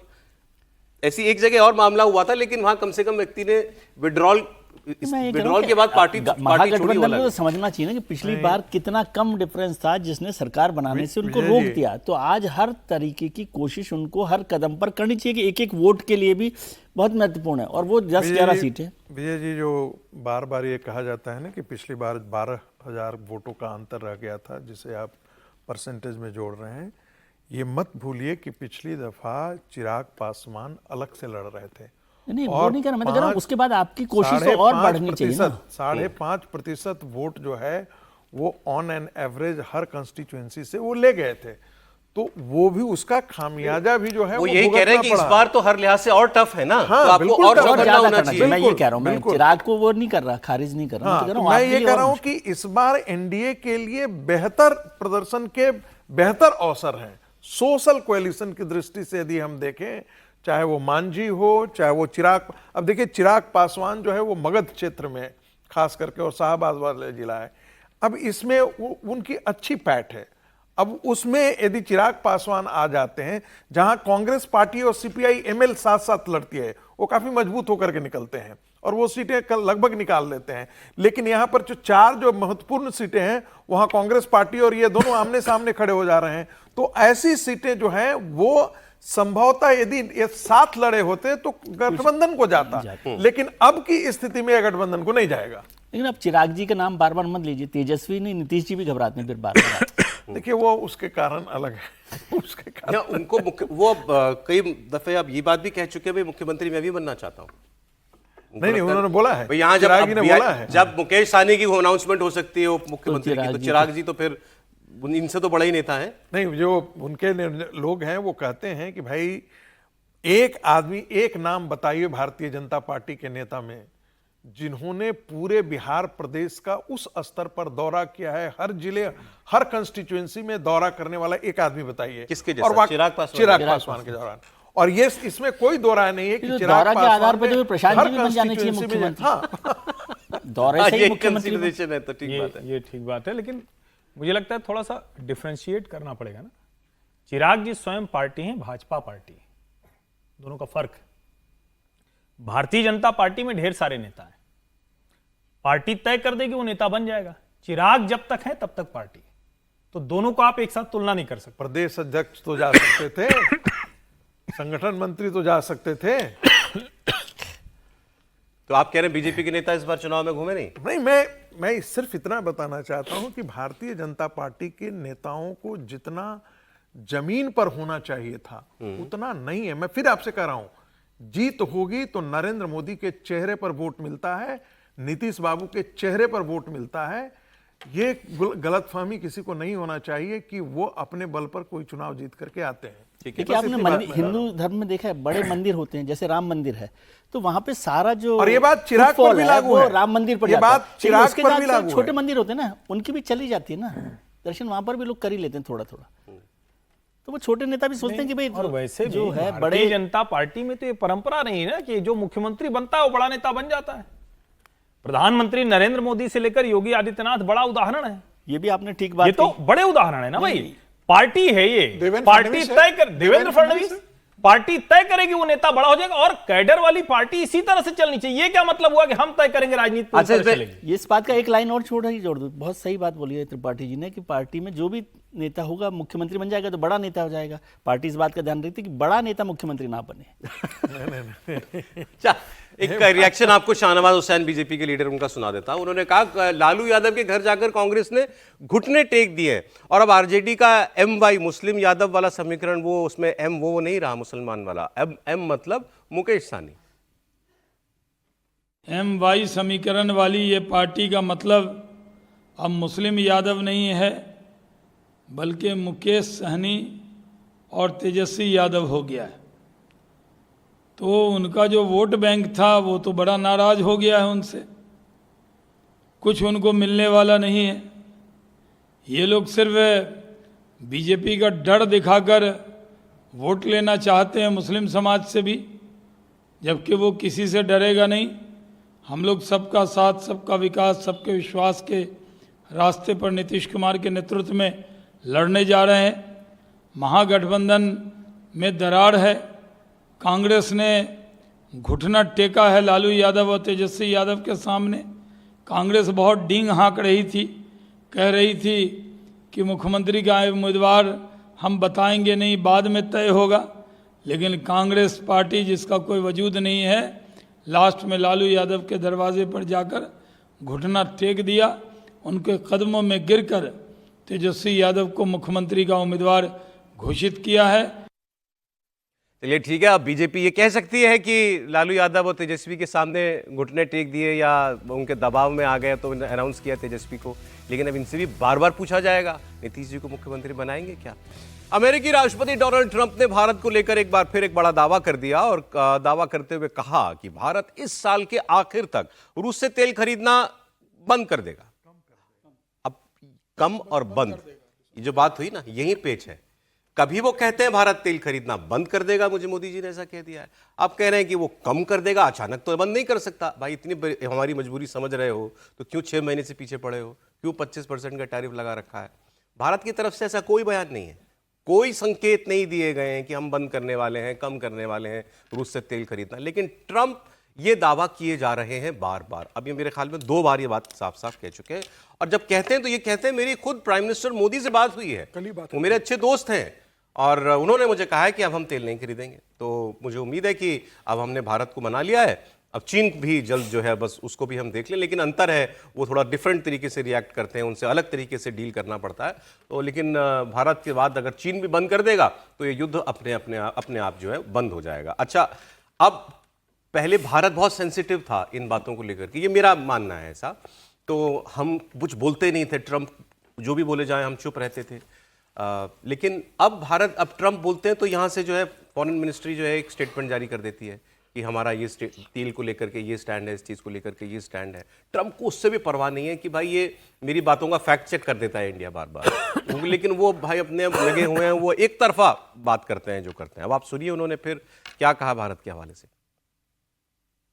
India, as you know, has told me they are stop. You know, it's a process. You can't just stop it. But by the end of the year, they'll be down to almost nothing. That's a big thing. That was almost 40% of the oil. India, they've been great. Spoke to Prime Minister Modi yesterday. They've been absolutely great. लेकिन इतना है कि अब मोदी जी भी confirm कर देते हैं कि हाँ मेरी बात हुई है, लेकिन वो ये नहीं बताते कि क्या बात हुई। वो सारा ब्यौरा जो है ये देते हैं। ये कितना सच बोलते हैं कितना झूठ बोलते हैं वो कहा नहीं जा सकता। कांग्रेस पार्टी ने इसी बात को मुद्दा बना दिया। समीर जी, जयराम रमेश जी का पोस्ट में देख रहा था तो वो ये कह रहे हैं कि पहले प्रॉब्लम तो ये है कि भारत के हर कदम की अनाउंसमेंट भारत सरकार की बजाय ट्रंप क्यों करते हैं, अमेरिका क्यों करता है। ऑपरेशन सिंदूर में भी सीज फायर की घोषणा इन्होंने की थी। फिर अब आप क्या ट्रंप के दबाव में वाकई रूस से तेल खरीदना बंद करने वाले हैं? ट्रंप दावा कर रहे हैं कि प्राइम मिनिस्टर के साथ बातचीत में ये बात उनसे कही गई है। मोदी जी ने जो वो एक्सपोस्ट किया बातचीत में जिसमें कंफर्म किया कि मेरी बात हुई, ऐसा कोई जिक्र उन्होंने नहीं किया। देखिए, प्रधानमंत्री मोदी समझ गए कि ट्रंप के कब कितना रिस्पॉन्ड देना, उनकी किस बात का कब रिएक्ट करना है, लेकिन कांग्रेस अभी तक नहीं समझ पाई कि भाई कि ट्रंप को कितना गंभीरता से लेना है और ट्रंप की किस बात पे सरकार से प्रश्न पूछना है। ट्रंप तो रोज बोल रहे हैं इस बात को लेकर। अब उन्होंने कल कह दिया कि मेरी मोदी जी से बात हुई थी, तेल ऐसी चीज है कि एकदम से रोका नहीं जा सकता, तो दिसंबर तक एक पूरा लगभग खरीदना जो है रूस से 40% खत्म कर देंगे और उसके बाद रूस की हालत देखना। मुझे लग रहा है कि भारत के विदेश मंत्रालय की पूरी ज्यादा एनर्जी और समय ट्रंप साहब क्या बोल रहे हैं इसके लिए पूरी टीम बना के रखी पड़ी होगी कि वो क्या बोल रहे हैं, उस पर क्या रिएक्ट करना है, क्योंकि वो रोज भारत को लेकर नए नए बयान देते हैं। और तेल तो जैसे उनका प्रिय विषय हो गया, पत्रकार वार्ता में रोज इस बात का जिक्र करते हैं कि भारत तेल नहीं खरीदेगा। और भारत ने बहुत स्पष्ट, अभी 4 दिन पहले ही विदेश मंत्रालय के प्रवक्ता ने रणधीर जायसवाल का जो बयान आया था, उन्होंने बहुत स्पष्ट कहा कि भाई ट्रंप से ऐसी कोई बात नहीं हुई है, अमेरिका से कोई बात नहीं हुई है, और यह भारत के हित पर डिसाइड होगा कि भारत को कब तक लेना है, कितना लेना है और किस तरीके से लेना है। इसमें किसी और की दखलंदाजी नहीं होगी और ये सबको मालूम है। लेकिन अब ट्रंप की समस्या है कि वो उठकर कुछ भी बोल देते हैं, तो अब उसकी हर बात का जवाब, लेकिन मुझे लगता है यह भी जरूरी है कि अगर ट्रंप बोले तो उसका जवाब देना चाहिए। और विदेश मंत्रालय बहुत अच्छे से उसे सभ्य भाषा में सौम्यता के साथ ट्रंप को बार बार बता रहा है कि भाई आप जो बोल रहे हो वो झूठ बोल रहे हो, ये हमारा कंसर्न नहीं है, आपकी बात नहीं हुई है। लेकिन अब ट्रंप साहब तो वन वे कम्युनिकेशन है ना, मैंने जो कहा बस मैं बोलूंगा, सामने वाला क्या बोल रहा है मुझे उसको ना देखना है ना सुनना है। सर, ऑपरेशन सिंदूर पर जिस तरीके से इन्होंने सीज फायर अनाउंस किया और उसके बाद बार बार जो बोला कि मैंने ट्रेड का दबाव बना करके ये जंग रुकवाई, तो यहां ऑकवर्ड थी, मोदी गवर्नमेंट ऑकवर्ड थी, इसमें कोई शक नहीं है। लेकिन फिर इन्होंने उस बात को इतनी बार कह दिया कि उसका इफेक्ट ही खत्म हो गया। 50 बार आपने उसको रिपीट कर दिया। कांग्रेस भी कितनी बार कहे कि वो पहले तो गिनते थे, आज दूसरी बार कहा, 5वीं बार कहा, 10वीं बार कहा, वो अनगिनत बार कह चुके उस बात को। ऐसे ही अब ये तेल वाली बात को कांग्रेस अब इसको इशू बनाना चाहती है, लेकिन क्या इसका मोदी गवर्नमेंट पर कोई इंपैक्ट है पॉलिटिकली? त्रिपाठी नहीं, देखिए, सबसे पहले तो मुझे लगता है कि अच्छा है कि ट्रंप ने इतनी बार बोल दिया है कि अब हम थोड़ा इत्मीनान से स्थिर होकर ठहर कर बात कर सकते हैं। क्यों भारत रशिया से तेल खरीदता है? भारत रशिया से तेल इसलिए खरीदता है कि उसको डिस्काउंट मिल जाता है, सस्ता तेल मिलता है। भारत मतलब कौन? भारत मतलब भारत की जो 3 कंपनियां हैं जो सरकारी कंपनियां हैं, उसके अलावा अंबानी जी भी, रिलायंस भी खरीदता है, दूसरी प्राइवेट कंपनियां भी खरीदती हैं। बड़ा हिस्सा उसका जो प्राइवेट कंपनी है वो एक्सपोर्ट में करती हैं, जो सरकारी कंपनियां खरीदती हैं पूरी तरह से भारत में इस्तेमाल होता है, उसका छोटा हिस्सा जाता है एक्सपोर्ट में। अब सरकार की तरफ से अगर ये कहा जा रहा है या नहीं कहा जा रहा है, ट्रंप कह रहे हैं, तो मुझे रिलायंस के स्पोक्स पर्सन का बयान अभी दिखा, उसमें वो कह रहे हैं कि हम सरकार की नीतियों के मुताबिक जो रशियन ऑयल है उसको फिर से रिकैलिब्रेट कर रहे हैं, यानी हम कितना लेंगे कितना नहीं लेंगे उसको तय करेंगे। तो सरकार बहुत क्लियर है, हमारी अपनी पॉलिसी सस्ते तेल के लिहाज से रहेगी। अगर अमेरिका उसको कंपनसेट कर रहा है तो हम एक बड़ा हिस्सा वहां से ले सकते हैं, अगर अमेरिका उसमें खुश भी हो जाए और रशिया से भी हम तेल लेते रहे वो हो जाएगा। दूसरा क्या है कि इस प्रोसेस में अगर जो पीस प्रोसेस है उसकी तरफ बढ़ते हुए जाएंगे, क्योंकि ट्रंप बार बार भारत को भी इसमें हिस्सेदार बनाते हैं। वो कहते हैं कि अगर रशिया यूक्रेन का युद्ध रुकेगा तो उसमें भारत की बड़ी भूमिका होगी। अगर ये हो जाएगा तो उसके बाद तो उनके पास इसकी सारी जो गुंजाइश है, आधार वही है ना कि यूक्रेन युद्ध लड़ रहा है, अगर युद्ध खत्म हो जाएगा तो हो जाएगा। भारत बहुत रणनीतिक तौर पर चल रहा है। तेल कितना लेंगे वो हमारी अपनी जरूरत और शर्तों के लिहाज से तय होगा। जो प्राइवेट कंपनियां हैं वो कुछ तेल का जरूर उन्होंने कम किया है, वो आगे कम करने पर सोचेंगे भी, क्योंकि उनके दूसरे इंटरेस्ट भी। क्या इससे पॉलिटिकली कोई इनकी बातों से नुकसान मोदी जी को होता है क्या? अब तो इसको जनता मतलब मजाक में ही लेती है। अच्छा। ट्रंप तो मतलब कहना नहीं चाहिए, लेकिन राष्ट्राध्यक्ष के तौर पर हास्य का पात्र बने हुए हैं वो। आप अलग अलग जो वर्ल्ड लीडर्स मिलते हैं तो उनके बीच में ट्रंप को लेकर कैसे बात होती है, जो अमेरिका के भीतर ट्रंप को कैसे देखा जा रहा है उसको देख लीजिए। तो वो अब उनको ही माना जाता है कि कुछ भी बोल सकते हैं, लेकिन चूंकि ट्रंप अमेरिका के राष्ट्रपति की कुर्सी पर बैठे हैं तो बहुत से पावर है उनके पास, उस पावर को एक्सरसाइज करते हैं। अच्छा, इस बीच एक बड़ी खबर यह है कि प्राइम मिनिस्टर मोदी ने मलेशिया का दौरा रद्द कर दिया है। वहां प्रधानमंत्री आसियान शिखर सम्मेलन में शिरकत करने वाले थे, लेकिन अब वो वहां जाएंगे नहीं, वर्चुअली उस समिट में शरीक होंगे। उनकी जगह विदेश मंत्री डॉक्टर एस जयशंकर इन बैठकों में भारत की तरफ से प्रतिनिधित्व करेंगे। प्रधानमंत्री मोदी ने खुद एक्स पर पोस्ट लिख करके ये इंफॉर्मेशन शेयर की है। अब प्राइम मिनिस्टर का दौरा रद्द होने पर कांग्रेस पार्टी ने फिर प्रधानमंत्री मोदी पर तंज कसा। जयराम रमेश ने कहा कि प्रधानमंत्री अमेरिका के राष्ट्रपति ट्रंप के सामने नहीं आना चाहते। उन्होंने कुछ हफ्ते पहले मिस्र में गाजा शांति शिखर सम्मेलन में भी शामिल होने का निमंत्रण इसी वजह से ठुकरा दिया था। मलेशिया में अमेरिकी राष्ट्रपति डोनाल्ड ट्रंप के साथ साथ आसियान समूह समिट के कई देशों के नेताओं को भी आमंत्रित किया गया है। 26 अक्टूबर को ट्रंप 2 दिन की यात्रा पर आएंगे कोलालंपुर, और ये बात ठीक है कि वहां पर फिर मोदी जी का उनके सामने आमना सामना भी होता, मिलना भी होता। कांग्रेस कह रही है इसी वजह से वो पहले इजिप्ट नहीं गए और अब मलेशिया भी नहीं जा रहे हैं। सर, क्या ये बात ठीक लगती है? डर मुझे इसमें अकारण लगता है कि जो कांग्रेस ने कहा है। बाकी ये बात ठीक है कि प्रधानमंत्री अभी मुझे लगता है कि ट्रंप के साथ आमना सामना नहीं करना चाहते, क्योंकि जिस तरह की रणनीति या जिस तरह की बयानबाजी ट्रंप करते हैं, आमने सामने तो फिर जब बात होती है तो आमने सामने हो जाती है ना बात। अभी तो चल रहा है वो कुछ भी बोल रहे हैं, कुछ भी कर रहे हैं।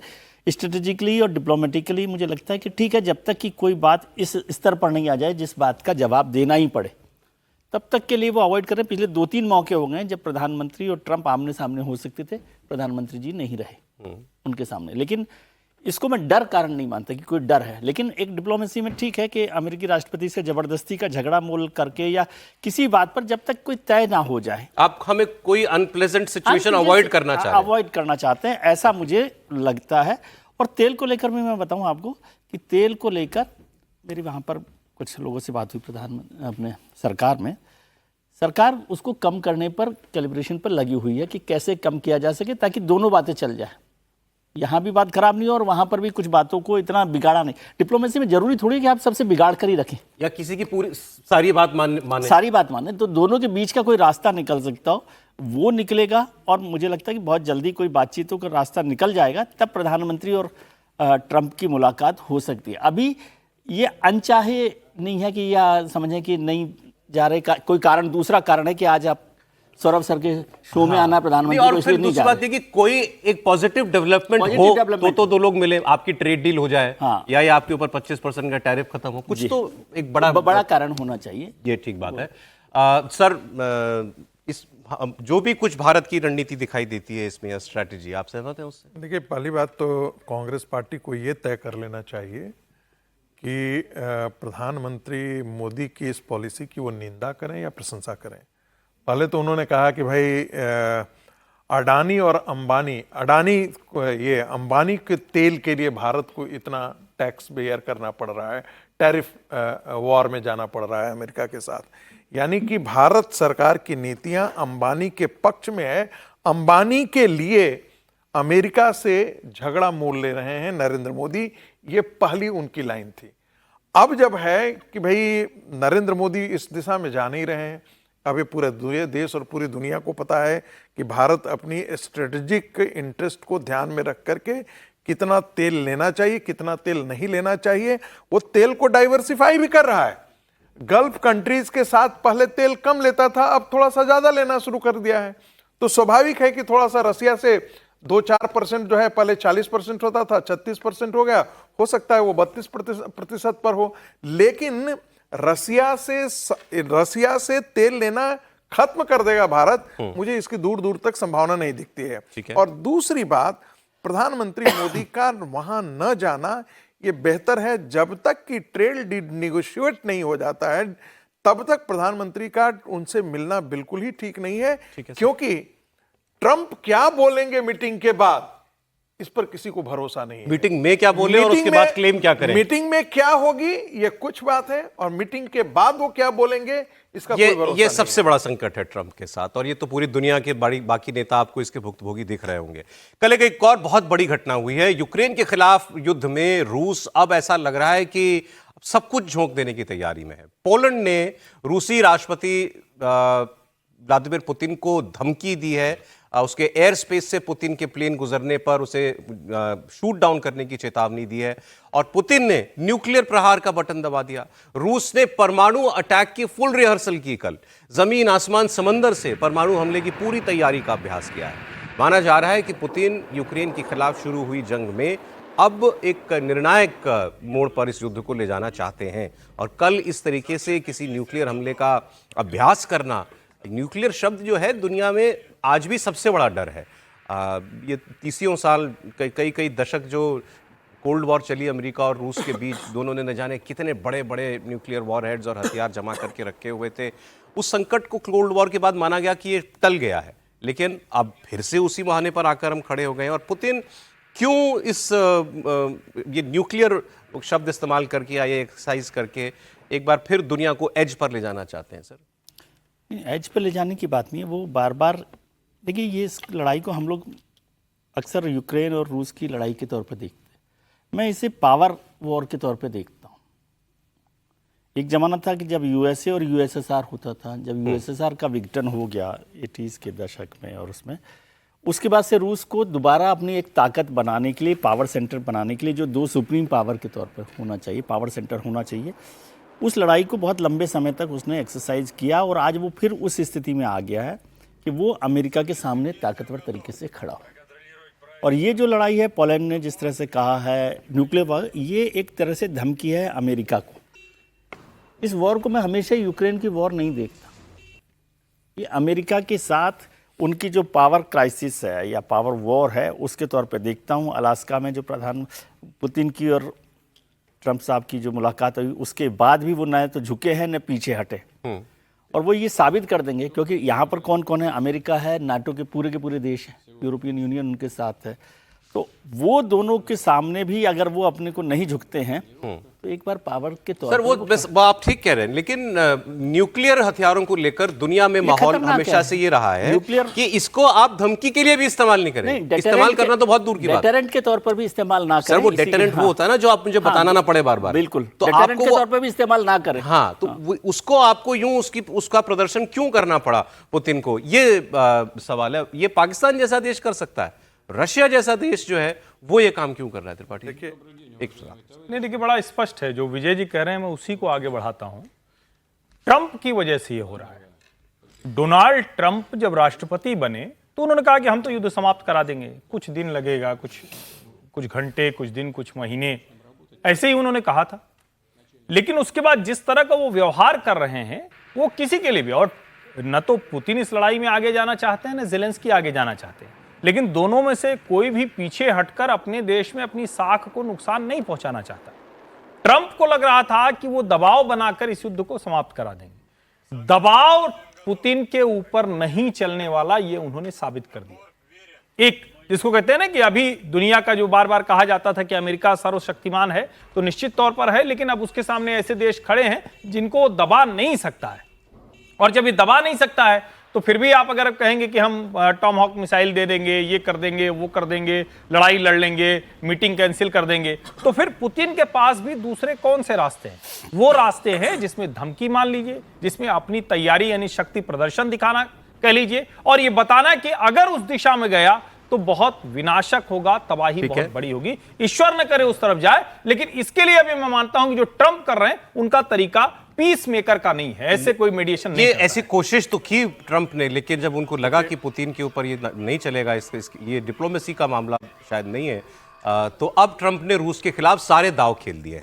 सबसे बड़ा एक्शन लेते हुए रूस की 2 बड़ी तेल कंपनियों पर प्रतिबंध लगाया अमेरिका ने। तेल कंपनियां हैं रोजनेफ्ट और लुकोइल, इन पर प्रतिबंध लगाया गया है और अमेरिका के मुताबिक मकसद रूस को जंग में मिल रही फंडिंग पर रोक लगाना है।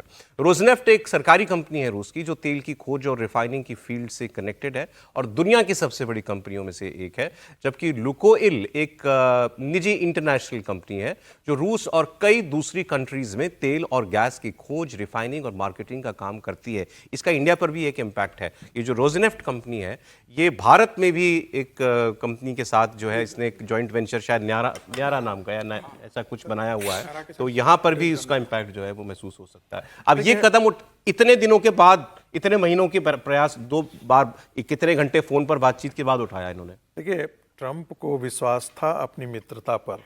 ट्रंप शुरू में धमकी नहीं दे रहे थे। ट्रंप को विश्वास था कि पुतिन के साथ उनके बेहतर संबंध हैं और जो पूर्व राष्ट्रपति है उन्होंने जानबूझ करके रसिया को चाइना की तरफ धकेल दिया। उनकी पॉलिसी गलत थी। और नाटो ने जो उस समय जो डिसीजन लिया था वो पॉलिसी नाटो की बहुत गलत थी, क्योंकि नाटो का ये डिसीजन था कि हम यूक्रेन तक एक्सपेंड करें। अब आप याद कीजिए 90s का, जब रसिया और जो अमेरिका के अंदर जो डील हुआ था कि हम नाटो का एक्सपेंशन नहीं करेंगे जी। और नाटो का इसलिए एक्सपेंशन नहीं करने की वो शर्त थी कि ताकि रसिया को अपना सिक्योरिटी चैलेंज नहीं हो। अब जो ब्लैक सी के अंदर है, फिनलैंड के पास है, फिनलैंड तक पहुंच चुका नाटो। अब रसिया को लगता है कि भाई जब एक तो हमारे तो दरवाजे के किनारे आकर के खड़ा हुआ है, यूक्रेन को भी नाटो का मेंबर बनाने की जिद किसकी थी? अमेरिका की जिद थी ना, नाटो के लोग मेंबर्स की जिद थी।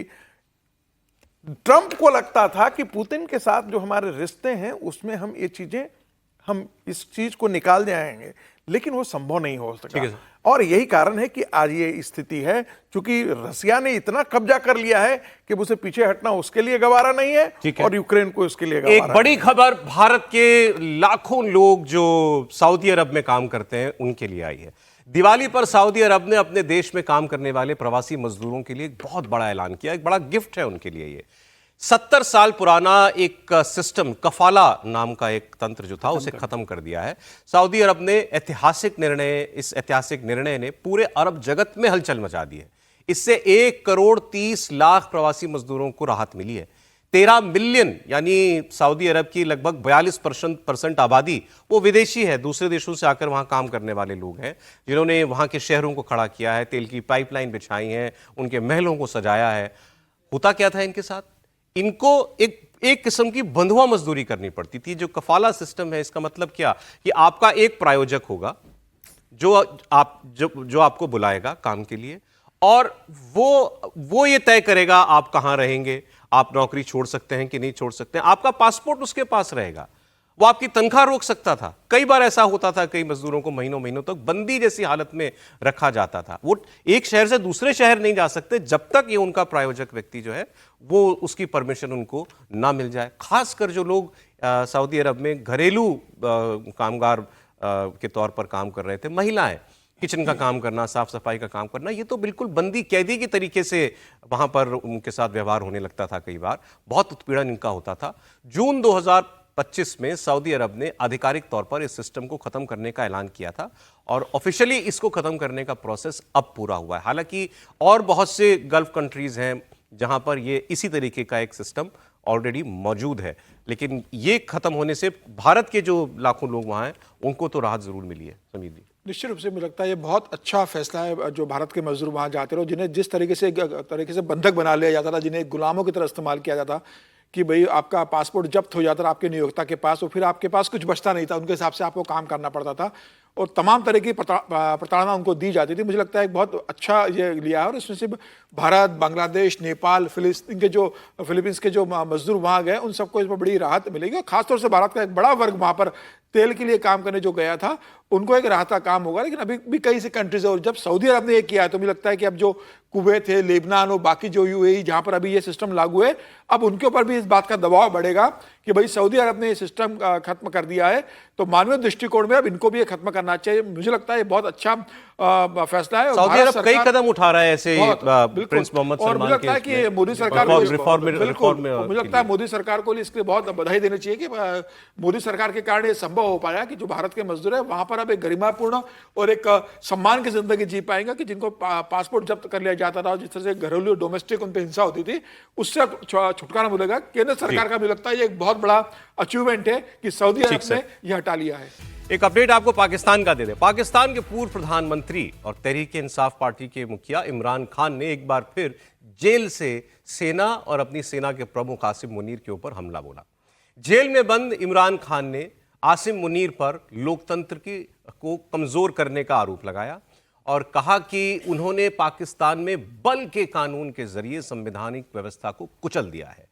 एक्स पर बुधवार को पोस्ट करते हुए इमरान खान ने लिखा कि एक लोकतांत्रिक देश वो होता है जहां संविधान और कानून का राज हो, न्याय हो, लोकतांत्रिक स्वतंत्रताएं सर्वोपरि हों, लेकिन जनरल आसिम मुनीर का लोकतांत्रिक देश वो है जहां इन सबको कुचलकर आसिम कानून लागू कर दिया गया है। उन्होंने कहा कि मुनीर ने लोकतंत्र की हत्या की। 73 साल के हैं इमरान खान और पिछले 2 वर्षों से, बल्कि ज़्यादा ही हो गया, अलग अलग मामलों में वो जेल में बंद हैं और उन्होंने कहा कि पाकिस्तान में जो कुछ हो रहा है वो लोकतंत्र की जड़ों को काटने की साजिश है। तो जड़ें तो कभी गहरी हो ही नहीं पाई लोकतंत्र की पाकिस्तान में। हाँ, आसिम मुनीर ने ये काम जो किया है इस बार, चाहे वो मिलिट्री कोर्ट लगा करके नेताओं को जेल में डालने का काम हो, इलेक्शन जिस तरीके से, जिस बेशर्मी के साथ इमरान खान का जीता हुआ इलेक्शन चोरी करके दिया गया और शहबाज शरीफ को, नवाज शरीफ को दे दिया गया, ये सब कुछ आसिम मुनीर ने बैक सीट से गाड़ी चलाते हुए किया है। और अब वहाँ की सेना इसी मॉडल पर ज़्यादा यकीन करती है, बजाय कि सीधे आप राष्ट्रपति हो जाओ या मार्शल लॉ लगा करके आप मार्शल लॉ के मुखिया बन जाओ। इमरान खान के साथ जो हुआ वो आसिम मुनीर ने ही किया, लेकिन अब शहबाज सरकार जो है उसने कुछ इस तरीके से साध रखा है आसिम मुनीर को। एक बार बीच में लगा भी था कि शायद इमरान खान जेल से बाहर आ जाएं, लेकिन कई मामलों में बेल मिलने के बावजूद वो अभी तक जेल में ही है। समीर जी। निश्चित रूप से इमरान खान ने जिस तरीके से बयान जारी किया और लगातार ये वो जिस तरीके से चुनी हुई सरकार जो नवाज वहाँ के जो प्रधानमंत्री है शहबाज शरीफ और मुनीर के ऊपर हमला लगातार कर रहे हैं, और मुझे लग रहा है कि वो लगातार अपने कैडर को, कार्यकर्ताओं को ये बात का संदेश दे रहे हैं कि भाई अब आपको लोकतंत्र बचाने के लिए इकट्ठा होना। बीच में ये भी खबर आई थी कि उनके दोनों बेटे पाकिस्तान लौटेंगे और इस बात की चर्चा है कि 31 दिसंबर को उनके बेटे पाकिस्तान आ रहे हैं और वो इमरान खान से 31 दिसंबर को मिलेंगे। नया साल पर वो शायद पाकिस्तान के अंदर कोई नई पार्टी बनाए या पाकिस्तान में इमरान खान की पार्टी को फिर से जीवित करने की वो कोशिश करेंगे। उनका लगभग आना तय हो गया दिसंबर के एंड में पाकिस्तान आने का। तो मुझे लगता है कि इमरान खान अब बयान देकर ये संदेश देना चाहते हैं कि भाई अभी टाइगर जिंदा है, अभी मैं हूं, भले ही जेल में हूं लेकिन मैं बना हुआ हूं और मैं ही हूं जो लोकतंत्र को बचाने के लिए।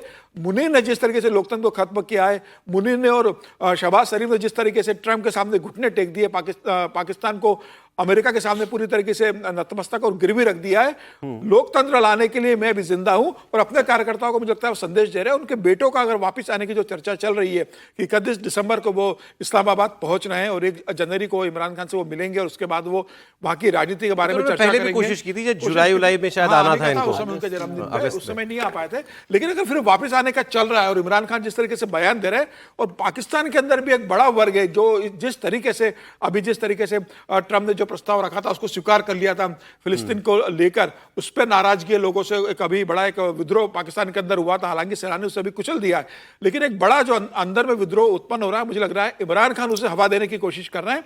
और आने वाले समय में पाकिस्तान की जनता जरूर जो सैन्य शासन लोकतंत्र के नाम पर सरकार चला रहा है उसके खिलाफ सड़कों पर उतरेगी। लेकिन दुनिया भूल गई लगता है इमरान खान को।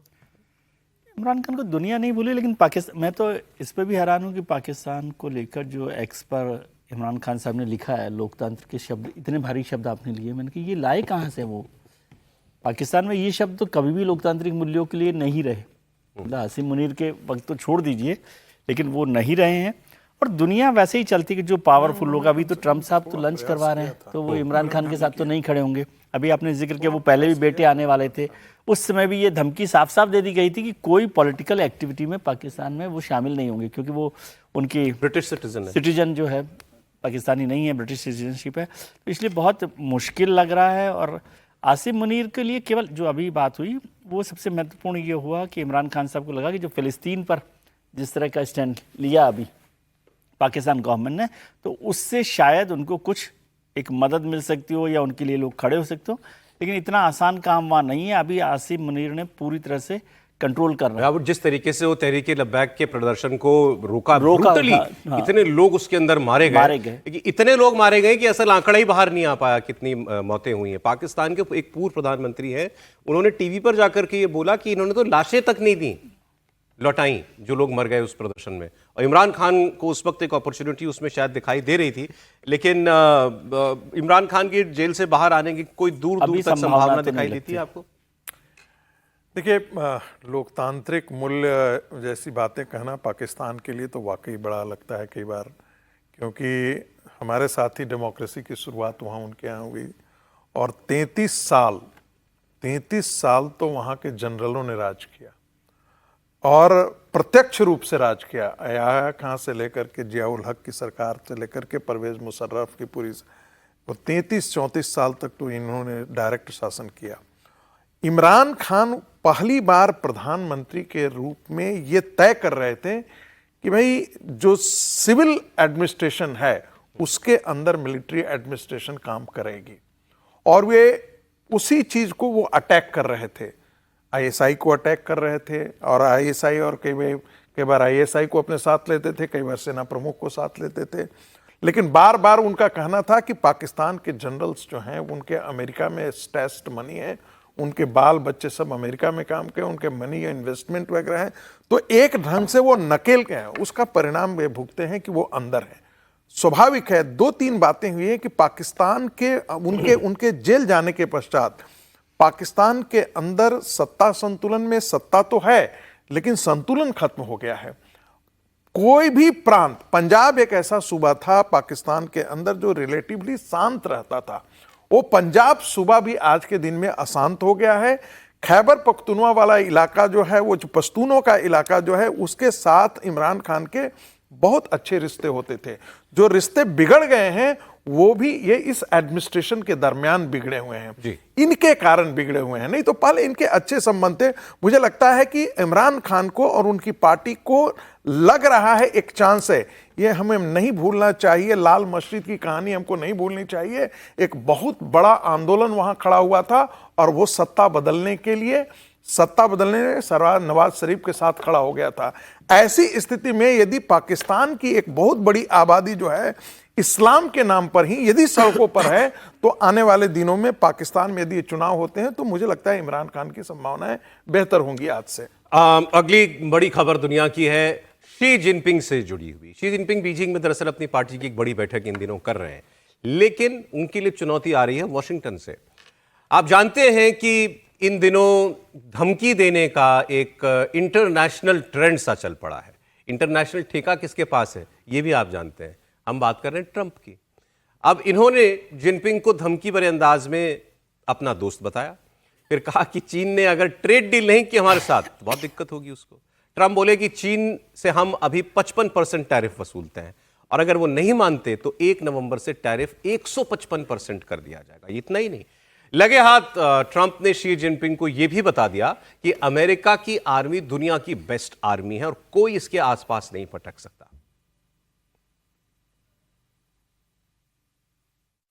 I think we'll be just fine with China. China doesn't want to do that. First of all, the United States is the strongest military power in the world by far. It's not even close. Not even close. We have the best equipment. We have the best of everything, and nobody's going to mess with that. I think we'll end up with a very strong trade deal. Both of us will be happy. I don't see that happening, no. I think when we finish our meetings in South Korea, China and I will have a really fair and really great trade deal together. China's paying 55% and a potential 155% come November 1st, unless we make a deal. And I'm meeting with President Xi. We have a very good relationship. We're going to be meeting in South Korea in a couple of weeks. तो Trump साहब जो है वो Xi Jinping को धमका रहे हैं। ये मतलब क्रैक कोड नहीं कर पाए, ये तो बात सही है। ना पुतिन का कोड क्रैक कर पाए, ना शी जिनपिंग का, और ना नरेंद्र मोदी का। ये 3 देशों के मामले में ट्रंप जो है फेल साबित हुए हैं। अब ये कितनी बार, अब देखिए ना, ये शुरुआत इन्होंने की, ये इनका टैरिफ बढ़ते बढ़ते शायद 200-250% पर दोनों का पहुंच गया था, फिर वापस आए, लेकिन हम बात करेंगे, हम बात से ठीक कर लेंगे। फिर उसके बाद सब कुछ ठीक होने लगा, इन्होंने कहा हमारी ट्रेड डील भी हो जाएगी। फिर चीन ने रेयर अर्थ एलिमेंट्स पर प्रतिबंध लगा दिया, तो उसके बाद से ये फिर भमक गए। इन्होंने पहले कहा था मेरी इस साल मुलाकात होगी शी जिनपिंग के साथ, अब कहते हैं कि मैं उनसे फिलहाल तो मेरा मिलने का कोई कार्यक्रम नहीं है, लेकिन तारीफ इनकी भी बड़ी करते हैं। नहीं, पता नहीं, देखिए जब आप किसी को कहें कि आज हम मार देंगे काट डालेंगे, उसके बाद फिर लौट जाए, तो 2-4 बार के बाद आदमी कहता है कि भाई ठीक है। मतलब ये मैं बार बार कहता हूँ, राष्ट्राध्यक्ष के लिए ऐसा शब्द नहीं, लेकिन लोग कहते हैं कि पगला टाइप है, कुछ भी बोलता रहता है। ये अच्छा नहीं है अमेरिका के लिए। चाइना ने इस बार तो ट्रंप को बिल्कुल ही आईना दिखाया, और इस तरह से जो शुरू में उन्होंने कहा था कि हम बढ़ाते जाएंगे, उनका बढ़ाओ, हम भी बढ़ा देंगे। अंत में वो रेसिप्रोकल टैरिफ की एक लड़ाई टाइप की चलती रही, और उसके बाद फिर एक दिन ट्रंप साहब ने कहा कि जेनेवा में वो हमारे और उनके जो अधिकारी हैं वो मिल लिए हैं, सेक्रेटरीज मिल लिए हैं, सब कुछ ठीक हो गया है। इसका मतलब ये ट्रंप को भी नहीं पता है कि कहां तक जाएंगे, कितना, मतलब या तो आपको पता हो कि चल लोहा इतना गर्म है, हथौड़ा मारेंगे काम हो जाएगा, वो जान ही नहीं पाते हैं कि कब हथौड़ा मारना है, कब मोड़ देना है, और चीन उसका फायदा उठा रहा है। चीन भारत की तरह लोकतंत्र तो है नहीं कि वहां राहुल गांधी जैसे लोग होंगे जो डोनाल्ड ट्रंप का टूल बन जाएंगे। अमेरिकी एजेंडा वो राहुल गांधी के मुंह से आने लगेगा। वहां तो शी जिनपिंग ही है, वहां किसी तरह की कोई ऐसी डेमोक्रेटिक प्रोसेस नहीं है, कोई लोग नहीं है, कोई फ्रीडम ऑफ स्पीच नहीं है। तो ट्रंप की इन धमकियों का वहां और कोई असर नहीं पड़ता। दूसरा, जब वो कहते हैं कि हमारी आर्मी सबसे पावरफुल है, तो भैया अमेरिका की आर्मी दुनिया के किसी देश में जीती तो नहीं है। मैं तो विदेश मामलों में कम जानता हूं, सर से पूछता हूं, सर कहीं जीती है क्या? हर जगह सुनिए भागी तो है, भागी वियतनाम से लेके अफगानिस्तान से लेके, मतलब कहीं से भी, इवन इराक, वहां भी अगर ये उनको दूसरों की मदद नहीं मिली होती तो वहां से भी भागना ही पड़ा था। तो हर जगह अमेरिका की स्थिति रही है कि इनकी आर्मी जाती है, पिटती है और लौटाती है। ये फिर एक दूसरे के साथ क्या करते हैं कि किसी की मदद लेकर किसी को लड़ाते हैं। तो जैसे इनके पास पाकिस्तान है, मरने मारने के लिए वो तैयार है, ऐसे ही हर देश के बीच में किसी न किसी को रखते हैं। तो कम से कम अपनी आर्मी को बार बार इस तरह से एक्सपोज ट्रंप को नहीं करना चाहिए। ठीक है, B2 बॉम्बर वंबर चलाइए, वो अच्छा है, वो दुनिया देखेगी, उसी से चलेगा। तो चाइना तो इनकी धमकी में कतई नहीं आने वाला। और हो सकता है ट्रंप अपने देश को एक बहुत बड़ी मुसीबत में फंसा चुके हों ये टैरिफ के मामले में ही। नवंबर से इनकी सुप्रीम कोर्ट में सुनवाई शुरू होगी, सर बताएंगे आपको ज्यादा। और वो सुनवाई इस बात पर है कि ये दुनिया भर को जो टैरिफ लगा रहे हैं, इसका इनके पास इख्तियार भी है कि नहीं है, क्योंकि ये पार्लियामेंट का अधिकार होता है वैसे। और अगर इनके खिलाफ वर्डिक्ट आ गई तो सोचिए कितना रायता फैलेगा।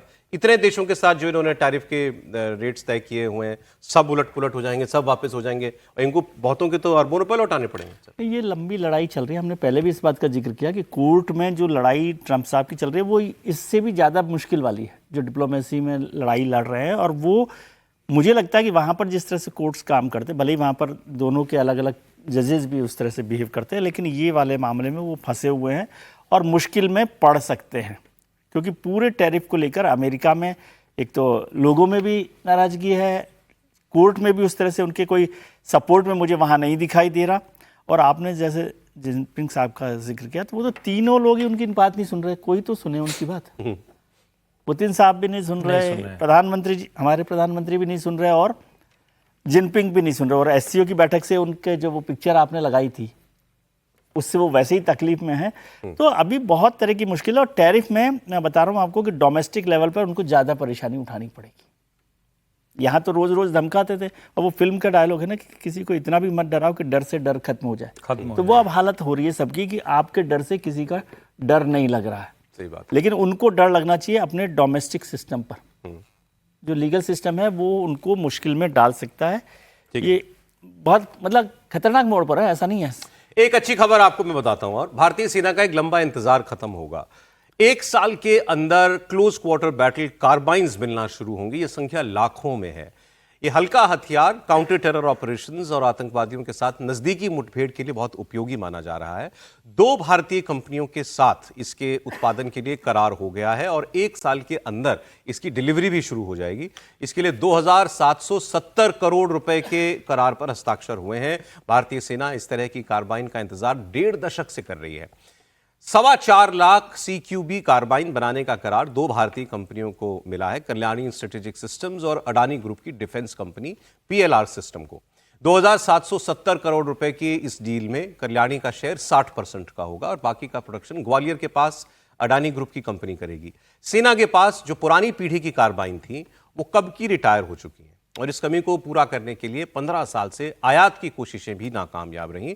और सेना अब आपातकालीन व्यवस्था के तहत 12 लॉन्चर्स के साथ 104 जैवलिन एंटी टैंक मिसाइल्स भी खरीदने की कोशिश में है, जो भारत में ही तैयार की जाएंगी। तो यहां बड़ी बात यह है कि ये हथियार भी आप इंपोर्ट करते थे, लेकिन ये सब अब आपके देश में बन रहे हैं, और एक उसका जो स्केल है प्रोडक्शन का वो खुद ही आपको बता रहा है। 4.25 लाख कार्बाइन्स का ऑर्डर दिया गया है। सर देखिए, नरेंद्र मोदी ने एक चीज़ बहुत अच्छा किया है कि भारत के अंदर जो सशस्त्र बल को जितनी ज़रूरतें थी उसका अधिकांश से अधिकांश चीज़ें भारत के अंदर ही प्रोडक्शन शुरू किया जाए। हमारे यहाँ जितनी ऑर्डिनेंस फैक्ट्रियाँ हुआ करती थी वे या तो ठप पड़ गई थी या अंडर प्रोडक्शन थी। कोई भी हमारी ऑर्डिनेंस फैक्ट्री ठीक तरीके से काम नहीं कर रही थी। एक बात क्लियर कर लें, कई वर्ष को सकता ना बताओ, मतलब पहले सारा जो भी डिफेंस मैन्युफैक्चरिंग था वो सब सरकारी कंपनी करती थी, ऑर्डिनेंस फैक्ट्रियां नहीं, सारी नहीं करती थी, लेकिन डिफेंस सेक्टर में आपका फॉरेन इन्वेस्टमेंट जो है वो नहीं था। इंडियन प्राइवेट सेक्टर भी बहुत नहीं था उसमें। बहुत प्राइवेट सेक्टर नहीं था। ये 2014 के बाद प्राइवेट सेक्टर को बड़े तरीके पर खोला गया है। आपके सबसे पहले तो डिफेंस के अंदर जो था वो ऑर्डिनेंस फैक्ट्री आपकी थी, जितने ऑर्डिनेंस फैक्ट्री थी, या तो आपको हम लोग जानते थे कानपुर के अंदर ऑर्डिनेंस फैक्ट्री है, अन्य नासिक में हमारा ऑर्डिनेंस फैक्ट्री है, तो ये सब या तो अंडर प्रोडक्शन काम करते थे या छोटे मोटे राइफल वगैरह बना लिया करते थे, इतना ही है। बाकी सारी चीजें आप रसिया से आप मंगाते थे, विदेशों से आप मंगाते थे, आप जर्मनी से मंगाते थे, ऐसे ऐसे कंट्री से, यूरोप के कंट्री से आप राइफल्स वगैरह भी मंगाया करते थे। आज के दिन में हो क्या रहा है कि आज आप प्रोडक्शन कर रहे हैं इन सारी चीजों का। रक्षा क्षेत्र को जितना मजबूत भारतीय सेनाओं को इस क्षेत्र में, अभी जब ऑपरेशन सिंदूर में राजनाथ जी ने कहा कि भाई 70% जो आर्म्स थे हमने अपने स्वदेशी उपकरणों का हमने प्रयोग किया है, और उसके आधार पर, नहीं तो हम जितने भी है, किसी को हैरानी होगी ये जान करके कि 50 से ज्यादा सबमरीन, डिस्ट्रॉयर और फ्रिगेट पर भारत एक साथ काम कर रहा है। अच्छा, यानी कि जो हम कहते थे ब्लू वाटर नेवी का कॉन्सेप्ट, ये ब्लू वाटर नेवी का कॉन्सेप्ट पहली बार जो है वो ऑपरेशनल तरीके हर दूसरे तीसरे महीने हम देखते हैं 2-2 शिप, 3-3 शिप्स कमीशन होती है, कमीशन होती रहती है। ठीक बात है, ये बड़ी बात है। अब एक पॉलिटिकल खबर महाराष्ट्र की। महाराष्ट्र में इसी साल निकाय चुनाव होंगे अर्बन बॉडीज के, और इसको लेकर मुख्यमंत्री देवेंद्र फडणवीस ने एक बड़ा ऐलान किया है। निकाय चुनाव महायुति एक साथ मिलकर चुनाव लड़ेगी, मतलब जो सत्ताधारी पक्ष है वो एक साथ सारी पार्टियां मिलकर लड़ेंगी। चुनावों को लेकर महायुति गठबंधन में सीट बंटवारे का फॉर्मूला भी लगभग तय है। लेकिन दूसरी ओर महाविकास अघाड़ी में फूट है। कांग्रेस के नेता भाई जगताप ने एक स्टेटमेंट दिया जिस पर काफी झगड़ा बढ़ गया। उन्होंने कहा कि कांग्रेस पार्टी अकेले लड़ेगी, हम राज ठाकरे के एमएनएस के साथ नहीं जाएंगे, उद्धव ठाकरे की पार्टी शिवसेना के साथ भी हम लोग इस चुनाव में अलायंस नहीं करेंगे। अच्छा, ये भाई जगताप का बयान आया और इसके बाद शिवसेना उद्धव गुट के लीडर आनंद दुबे ने कहा कि हमें चुनौती न दें, हम शिवसेना हैं और पिछले चुनाव में हमने अकेले चुनाव लड़ा था और बीजेपी को हराया था। और इसके बाद फिर कांग्रेस के एक नेता का और बयान आया कि नहीं, भाई जगताप जो बोल रहे हैं उनकी निजी राय है, हमारे यहाँ तो ये हमारी लीडरशिप तय करती है, हाईकमान तय करेगा कि हमारा अलायंस होगा कि नहीं होगा। तो इसी कंफ्यूजन में अभी तक ये साबित तय नहीं हो रहा कि एक साथ लड़ेंगे या अलग लड़ेंगे। सुनिए उनका बयान। नहीं, बिल्कुल इनके साथ नहीं लड़ेंगे। राज ठाकरे तो छोड़िए, उद्धव जी के साथ भी हम नहीं लड़ेंगे। ये मैं जब अध्यक्ष था, मैंने डंके की चोट पे मैंने हमेशा ये कहा था, और अभी भी हमारी ये जो कमेटी की मीटिंग हुई, पॉलिटिकल अफेयर कमेटी की, उसमें सारे लोगों ने कहा। अच्छा, महाराष्ट्र भी मतलब थोड़ा पॉलिटिकल सीन से आउट ही चल रहा है समीर जी, लेकिन अब ये इलेक्शन आ रहे हैं तो कोई अलायंस नहीं हो रहा दूसरी ओर। बिल्कुल नहीं हो रहा है, और सुप्रीम कोर्ट का तो आदेश है कि भाई आपको दिसंबर में के पहले चुनाव करवाना है हर हाल में, और सरकार उसकी तैयारी में लग गई है। और जिस तरीके से राज ठाकरे और उद्धव ठाकरे का मिलन हो रहा है कि भाई दोनों भाई एक दूसरे के घर जा रहे हैं, गणेश पूजा पे घर जा रहे हैं, दोनों साथ पे स्टेज शेयर कर रहे हैं, तो वो कांग्रेस को पसंद नहीं आ रहा। कांग्रेस ने बहुत स्पष्ट कह दिया था कि भाई अगर राज ठाकरे और कांग्रेस में से किसी एक को आपको चुनना पड़ेगा, अगर आप राज ठाकरे के साथ गठबंधन करोगे तो हम कभी भी नहीं करेंगे, क्योंकि बिहार उत्तर भारत के लोगों को जिस तरीके से राज ठाकरे ने पिटाई करते हैं, और अभी भी महाराष्ट्र नवनिर्माण सेना के जो कार्यकर्ता है वो उत्तर भारतीयों के साथ मारपीट करते हैं, वो कांग्रेस को बर्दाश्त नहीं है, और ऐसी स्थिति में आपके साथ गठबंधन नहीं करेगा। अब दूसरा उद्धव ठाकरे ने कह दिया, उद्धव ठाकरे ने संदेश भेज दिया है कि भाई बंबई में, पूना में, ठाणे में, कल्याण, डोंबिवली में हम आपसे गठबंधन नहीं करेंगे, यहां पर हम चुनाव अपने दम पर लड़ेंगे, यहां आपको हस्तक्षेप करने की जरूरत नहीं है, आप नागपुर में हमसे गठबंधन कर लीजिए, आप अकोला, अमरावती और बाकी जो परभणी एरिया, शरद पवार का एरिया है, वहां शरद पवार से बात कर लीजिए। इन 4 बड़े क्षेत्रों में हम आपसे गठबंधन नहीं करेंगे, यहाँ अपने दम पर चुनाव लड़ेंगे। अब कांग्रेस कह रही है कि भाई 4 बड़े अगर महानगर पालिका में आपसे हमारी बातचीत अगर नहीं हो रही है तो बाकी छोटे जगह तो आपका कोई अस्तित्व भी नहीं है, नागपुर में हो, बाकी जगह हो, वहां हम अपने दम पर लड़ लेंगे। तो यह तय है कि उद्धव ठाकरे और राज ठाकरे मिलकर चुनाव लड़ेंगे। हालांकि ये बात भी सही है कि अभी जो बेस का जो चुनाव हुआ था उसमें उद्धव ठाकरे और राज ठाकरे बम्बई में मिले थे, उसके बाद भी इनको कुछ नहीं मिला था, एक सीट नहीं मिली। लेकिन फिर भी वो कोशिश करेंगे कि बीएमसी का जो चुनाव होगा या ठाणे म्युनिसिपल का होगा या पुणे म्युनिसिपल का होगा तो मिलकर चुनाव लड़ेंगे। और रहता है कि कांग्रेस का गठबंधन नहीं होने जा रहा है, लेकिन कांग्रेस अलग लड़ेगी। और दूसरी खबर यह भी है कि एकनाथ शिंदे ने भी ये कह दिया है कि ठाणे के अंदर मुझे गठबंधन की जरूरत नहीं है बीजेपी के साथ, ठाणे का म्युनिसिपल कॉर्पोरेशन में अकेला लड़ने की स्थिति में हूं, तो हो सकता है कि ठाणे भी एकनाथ शिंदे अकेले लड़े। इनके यहाँ एनडीए ये मतलब महायुति में भी हो सकता है, कई कुछ जगह एक साथ हो, कुछ जगह ना हो। कर्नाटक से एक इंटरेस्टिंग खबर, कर्नाटक के मुख्यमंत्री सिद्धरमैया के बेटे यतींद्र सिद्धरमैया इन दिनों एक नई चर्चा छेड़ चुके हैं। पहले तो बेलगावी की एक जनसभा में यतींद्र ने यह कह दिया कि उनके पिता मतलब सिद्धरमैया जो सीएम है वो अपने राजनीतिक जीवन के अंतिम चरण में है, कांग्रेस को कर्नाटक में एक ऐसे नेता की जरूरत है जो पार्टी का आगे मार्गदर्शन करे और नेतृत्व करे। यतीन्द्र की इन टिप्पणियों ने कर्नाटक की कांग्रेस सरकार में नेतृत्व परिवर्तन की अटकलों को हवा दे दी। वैसे ही डीके शिव कुमार कहते हैं कि मेरा वक्त तो आने वाला है। नवंबर में सिद्धरमैया को मुख्यमंत्री बने 2.5 साल पूरे हो जाएंगे और ये अटकलें हैं कि कांग्रेस आलाकमान अगले 2.5 साल के लिए मुख्यमंत्री बदल भी सकती है। उप मुख्यमंत्री डीके शिव कुमार मुख्यमंत्री पद के दावेदार हैं ही, लेकिन यतीन्द्र ने सतीश जरकीहोली को इसके लिए नया उम्मीदवार बता दिया।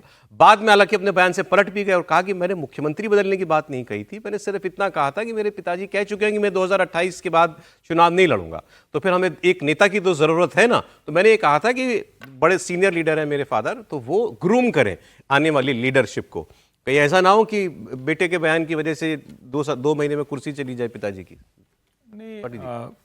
पिताजी की कुर्सी तो नहीं जा रही है, नहीं जा रही, लेकिन इस तरह से डीके शिव कुमार से दुश्मनी सिद्धारमैया उनका परिवार निकालेगा, ये कल्पना नहीं थी। ये मतलब ये कोई तरीका नहीं हो सकता ना। आपके पिता को कुर्सी इसलिए मिली क्योंकि 2.5 साल का एक फॉर्मूला था। अब ठीक है, कुछ ऐसी सामाजिक स्थितियां हैं अलग अलग जगह पर, कैसे उसको आप पिछड़ा कोई आपने बनाया नहीं, बार बार कहते रहते हैं, तो मजबूरी में सिद्धारमैया बने हुए हैं। अब उसमें आप ये करें कि नहीं ये हटेंगे भी हमारे पिताजी, तो सतीश जारकीहोली को बना देंगे। सतीश जारकीहोली वही वाले हैं जो ऊटपटांग बयान देते रहते हैं, तो उसमें तो मुकाबला चलता रहता है कांग्रेस पार्टी के भीतर, वही वाले हैं वो। तो अब जो मल्लिकार्जुन खड़गे जी का परिवार है, अभी तक वो लड़ाई में था।